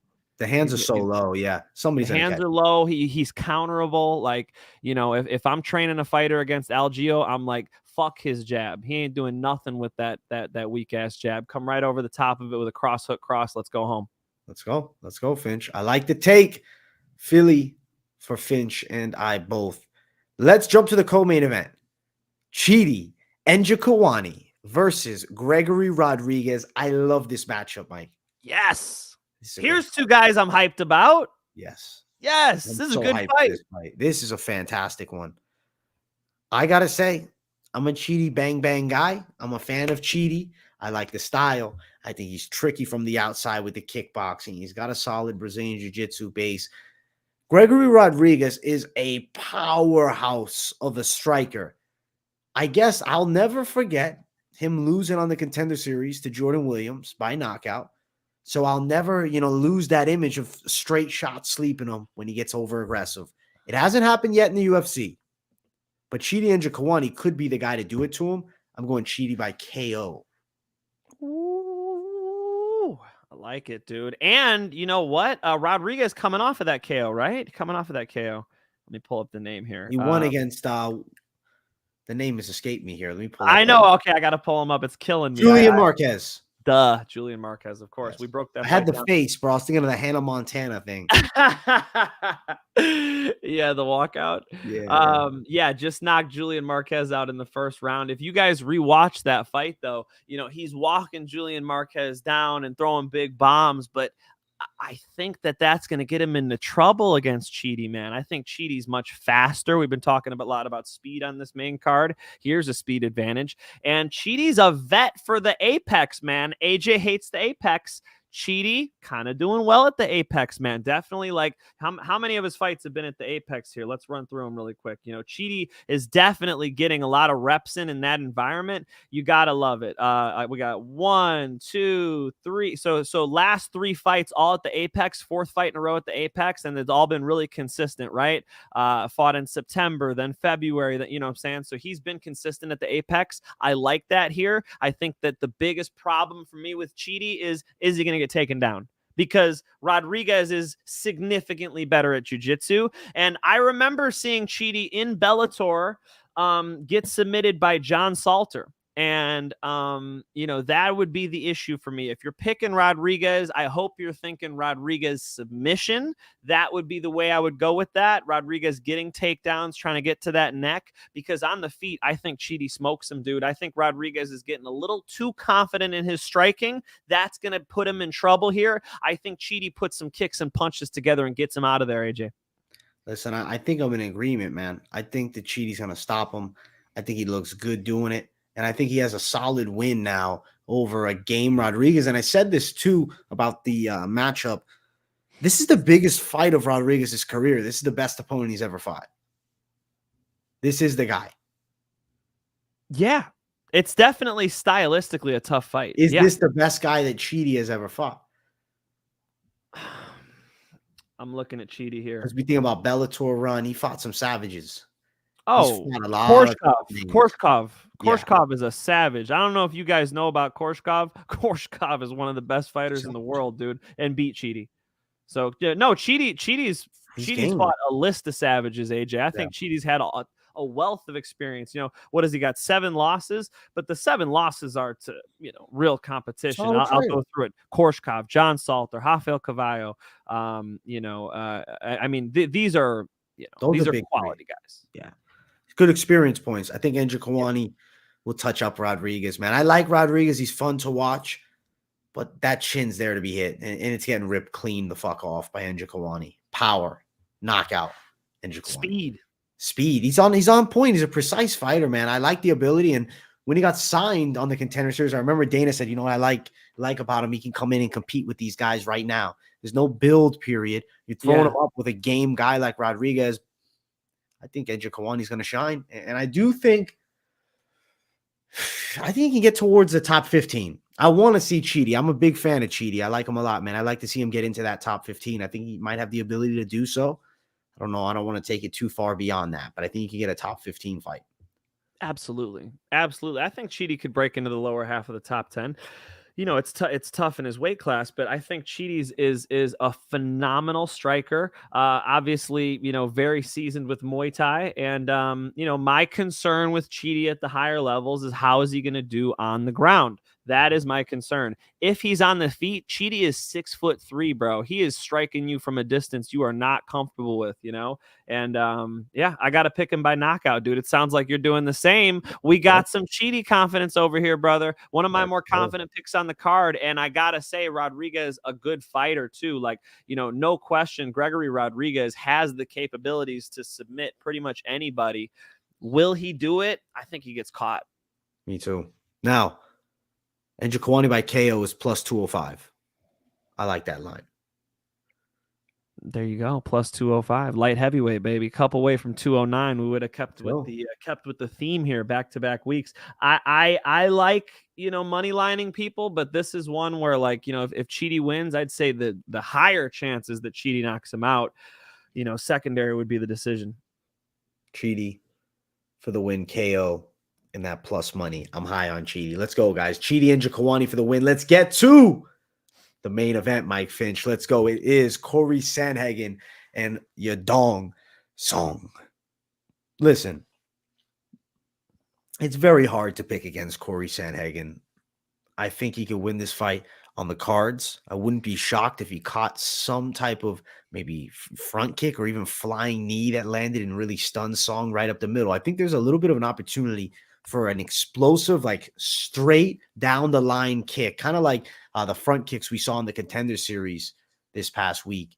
The name of the opponent escaped me. I remember the guy that he fought was Brandon Lewis, and the guy that beat him caught him with some good front kicks right up the middle. And I think Sandhagen might actually have some success catching Yadong with front kicks here. Song's powerful, man, and he definitely is dangerous. He's a young guy. He's still, 26 years of age? He's got a lot of ability, and I think the potential is in the right direction. But Cory Sandhagen, it's now, I think, or never. I think, Song's got a lot of time. 24, bro. He's a fucking baby in this game. He's already got a ton of fights, and he's already in the main event. Huge spot at 24. Yep. I think Sandhagen should get this one, but Song is going to be around for a while, and I think he's going to keep getting better and better. I'll say decision, Sandhagen. I like it. I'm checking Sandhagen's age here now that you're saying that. 30. Yeah, Sandhagen's right in the middle of his prime. I mean, 0 for 2, but look at the last two. They were TJ Dillashaw, right? And that was a really close fight. And then the Petr Yan fight was competitive enough as well. Petr Yan was talking about, this guy's not on my level. I'm going to walk through him. He didn't walk through shit, bro. No. Cory Sandhagen can fight. Extremely mobile, extremely long. I've got one issue. And my issue is Song Yadong has a big counter cross, big counter like overhand right, and those flying knees that Sandhagen likes to throw, dude, he kind of spams the flying knee sometimes. The best counter to a flying knee, I'll give you an example, Fedor Emelianenko and Andrei Arlovsky, is a overhand right, man. That is the best shot to throw. So would it surprise me to see Song land that overhand right? No, it wouldn't, And shout out to my guy Tawab, who said his lock on this card was Song Yadong, and we argued about it today. I just have to go ahead and go with Sandhagen. I'm going with the experienced guy. I think Sandhagen wins, 3, maybe even 4 rounds in this fight. But Song Yadong, definitely game, definitely dangerous, has more power, team alpha male, right? So, I mean, he's probably getting a lot better at 24. All of his best performances are ahead of him. He's a real prospect, man. I got nothing wrong with the kid. I would just say that he's not ready for a Cory Sandhagen. He's not ready to be in that top 5 or 6, but maybe he will be in a couple years. So let's go Cory Sandhagen decision. But AJ, if Cory Sandhagen keeps spamming that flying knee, I could see his shit getting cracked, man. That Song Yadong can pack a punch. Song Yadong do pack a punch, man. He's powerful. Now, some questions in the chat. Over 1.5 safe. I would say there's a pretty good chance that it goes over a round and a half here. If you're thinking Sandhagen, you got to be thinking over a round and a half. Song is extremely tight. Mine's his P's and Q's, doesn't take stupid risks like advanced basics, Yeah. So if you're thinking Sandhagen, absolutely. If you're thinking Song Yadong, bro, I think if he wins, it's by KTFO. I think he lands a big shot and tries to follow up huge. But we just saw Sandhagen get through the top of the division and went all the rounds. He had 10 rounds in between, TJ Dillashaw and Petr Yan. So is it safe? I don't know if that's the right word, but it's my pick. Yes. All right. Finch, man, riding with Sandhagen, as am I. We'll look at the lines here.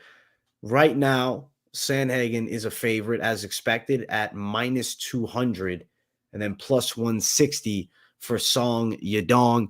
The over I wouldn't touch here. I don't love the prop betting side of this matchup. I think you might be better off enjoying the action or betting this one money line. Sandhagen wins by KO TKO plus 450. It's a wide line, and I don't think it's very likely, but I had to bring that one up. The decision prop, on the contrary, which is what I am picking, plus 130.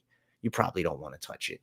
Sandhagen should win. And for Finch, because you did mention that, I am going to mention Song by KO. It's plus 450 also. Not even that huge of a line. Like, I think the bookies agree if Song's to win, it's a knockout punch. It's a knockout. 100%. 100%. That would be the choice shot. And I haven't heard anybody else say it, but I really think it's on that flying knee, bro. It's a good question for you, Finch. Do you think brainstorming a Song versus Jan matchup help us pick a side here with more confidence?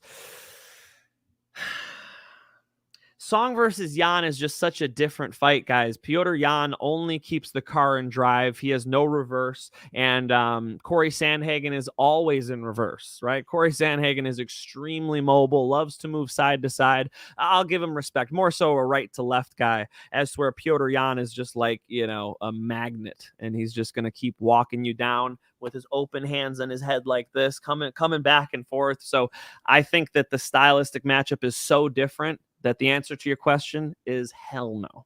Hell no. Hell no. Yadong can make this fight close, even closer than Dillashaw. Dillashaw at this point is done, and he won by robbery, but Sandhagen let that fight be closer than really it was. I don't think Dillashaw is done. No, I think Dillashaw's got some action left, but I do think Dillashaw's prime could be in the rearview window. I could agree to that, which is not a good thing when you're going into a title fight against Aljo, who's got the king. He's the king of the body triangle, man. I swear, guys, it's just that Petr Yan does not know how to get out of a body triangle, okay? Petr Yan didn't even try to get out of the body triangle, okay? Pretty simple. The guy's got his foot wrapped around your far leg. You got to straighten your leg and get your leg on the outside. Once it's on the outside and you got a nice little 2-on-1, you could pick that foot up and pull it out and start scooting your hips out and turning towards him. For whatever reason, Petr Yan's jiu-jitsu coach did not show him that technique, or Petr Yan was just like content with being body locked for half of the fight. Pretty frustrating to watch for somebody who trains jiu-jitsu, man. I do think that you can get out of that body triangle. It was nothing too spectacular about it. So yes, extremely effective with a body triangle. Would I expect that against other fighters? No. If you're preparing for Aljo, you're preparing to get out of a body triangle at this point. Facts. Could Song dominate if it goes to the ground? I'm going to say no. Unlikely, man. Oh man, dominate. I mean, he's such a powerful guy, and he's training with Team Alpha Male. Like maybe you could crack some hooks with some ground and pound or something. But Sandhagen's got some jits game, and Sandhagen trains with a bunch of wrestlers too. So no, I think they're both game fight, bro. I think it's game a good fight, event. Fun fight. I like this matchup a lot. I don't want to say a dull card, but a card that I feel like is lacking in overall depth of high-level competition. It's a good way to cap it off. Now, it is time for the Moneyline Lock of the Night.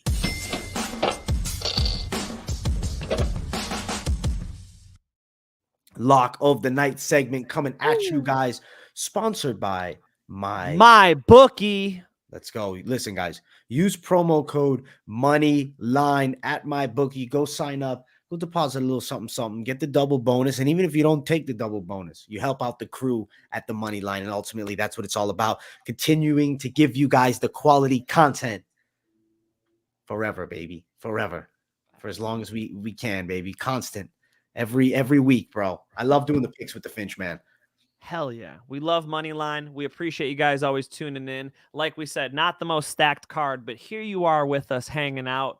God bless you, sir. Glad you're here. Glad we're getting this done. AJ, you ready to give me your lock, bro? Yeah. You want to kick this thing off? Yeah. What is AJ DeVito's lock on this absurd card, which, let's be honest, hard for me to find a lock on this one. What lock did you find? Chidi, bang, bang. Chidi and Njokuani is the lock. Okay. Chidi's going to get the win. He's going to get the knockout. I'm high on Chidi. I'm impressed by Chidi. I'm a Chidi believer. Hey. And Chidi's going to be on the W this week. And he's going to be a walking fucking W as he knocks out Gregory Barack Obama Rodrigues. Let's go. I saw that one in the chat too. That's great. That's great. All right, fair Finch, enough. what's up with you though? Who's the lock, bro? Man, I don't even know. Maybe I should give out Daniel Zellhuber just because the odds are a little better. I got to be honest with you guys. And you guys know I give you dogs for locks pretty often. I can't do it here. I got to go with a wide one. I got to be honest. The most confident pick on this card without a close second is Joe Pfeiffer. I think that Joe's going to knock him out. Even if it goes to the ground, I think Joe can, win by submission. I think he could win a decision. Just money line him. I know it's not sweet odds. Sorry, but if I'm being honest with you, that's a real lock. That's one where I'm like, yeah, I'm confident. Yeah, it's an absolute lock. Pfeiffer should destroy Amidovsky, and I think Chidi knocks out Gregory Rodrigues. I think we got some fuego locks as far as success rate. Finch, if you don't cash on this lock, I need like 20 push-ups or something on the next week. No way.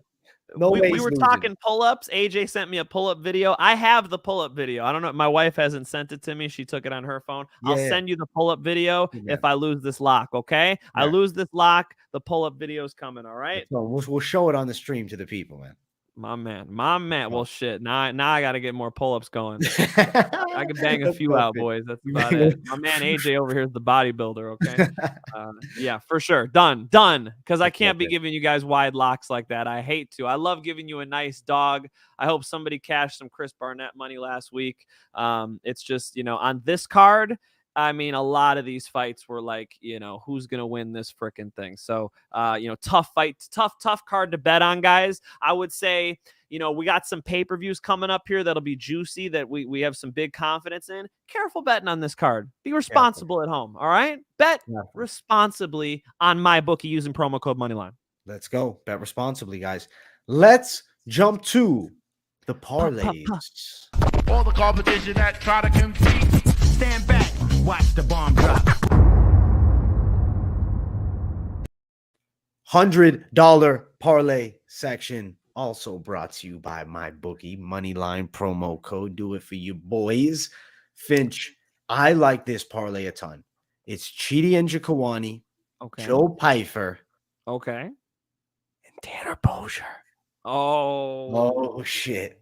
Finch. Am I messing up with that? What do you think? I see what you're seeing. No, you're not crazy. And everybody else I've talked to is picking Tanner too. Literally everybody. So, you guys are like, maybe 5 or 6 of you are all picking Tanner. I don't know, man. He has problems on the ground, dude. When I pick against people who can't grapple, I get burnt. So I ain't going to do it. I'm going to go with my parlay, Chidi and Njokuani. Yes, AJ, I agree. I think he's going to outstrike Mr. Rodrigues, though Mr. Rodrigues also dangerous on the ground. Am I going against my own rules here? I'll go ahead and take the favorite in the main event, Mr. Cory Sandhagen. 5-round experience in his last 2 fights against a guy who hasn't fought 5 rounds before. You got to think he takes the scorecard decision. And if you want to sweeten it up a little bit, I think Daniel Zellhuber is going to get a decision win as well. I think those 3 would be a nice, sweet little parlay to put together. Take mine and AJ's because we pretty much agree. Besides that Tanner Bozier one, we pretty much agree on our favorite fights here, dude. Zellhuber, Chidi, Cory Sandhagen plus 260. Facts. You added Pfeiffer in, it brings you to plus 339. So some big plus money, Finch, man. Some big plus money. Let's mention that our MyBookie, vet, our MyBookie odds maker, Rafael Esparza, like he's Brazilian. Rafael Esparza told us that money, that parlays hit a lot higher if you just do like 2 fights. Don't go crazy on the parlays. People put fat parlays and lose a ton of money. We want you guys winning money. Be careful on a 4-fight parlay. But yes, that sounds good to me. Let's go, Finch. Now, that's pretty much all the talk for this UFC Vegas card besides like final thoughts, really, which my final thought is check me out live for the entire card. The full fight card. So I sound like Joe Rogan. What am I saying? The full fight card Canyon. You remember when he said, that happened right there. I love that he kept rolling, I love it. That was A1. Now, I'm going to keep rolling here because the full fight card companion live 4 p.m. Eastern on Saturday. Make sure you guys tune into the show. If I hit 9.9K subscribers on that Shoey? live stream, I will shoey it up for the people. So make sure to Sick, man. subscribe, share with your friends. Let's keep Sick. running this thing up. We're closing in on 10K, baby. Let's go. I love it, man. Hey, keep showing MMA experts love. You got to love it. As far as me, I've been dropping content. I got to go see Chris Cyborg, so been dropping some stuff on Instagram and across the place, but I haven't been showing YouTube love. What am I doing? I'll upload it all on YouTube, guys. You can see AJ McKee training for his fight against Spike Carlisle here. You could see Chris Cyborg preparing for her pro boxing debut. Got to talk to Chris, got to talk to AJ. I interviewed AJ's dad, Antonio McKee, who told me a bunch of crazy shit I got to upload. He even said some stuff about the Diaz brothers is going to get him in trouble. I still haven't uploaded that because I'm worried from my man. I don't want him to be hating on the Diaz brothers, kind of hating on them smoking all that weed. Yeah, so I'm going to get all that uploaded. I promise. You guys could check it out on YouTube since you're already here. And of course, Mike Finch MMA, Mike Finch Show everywhere.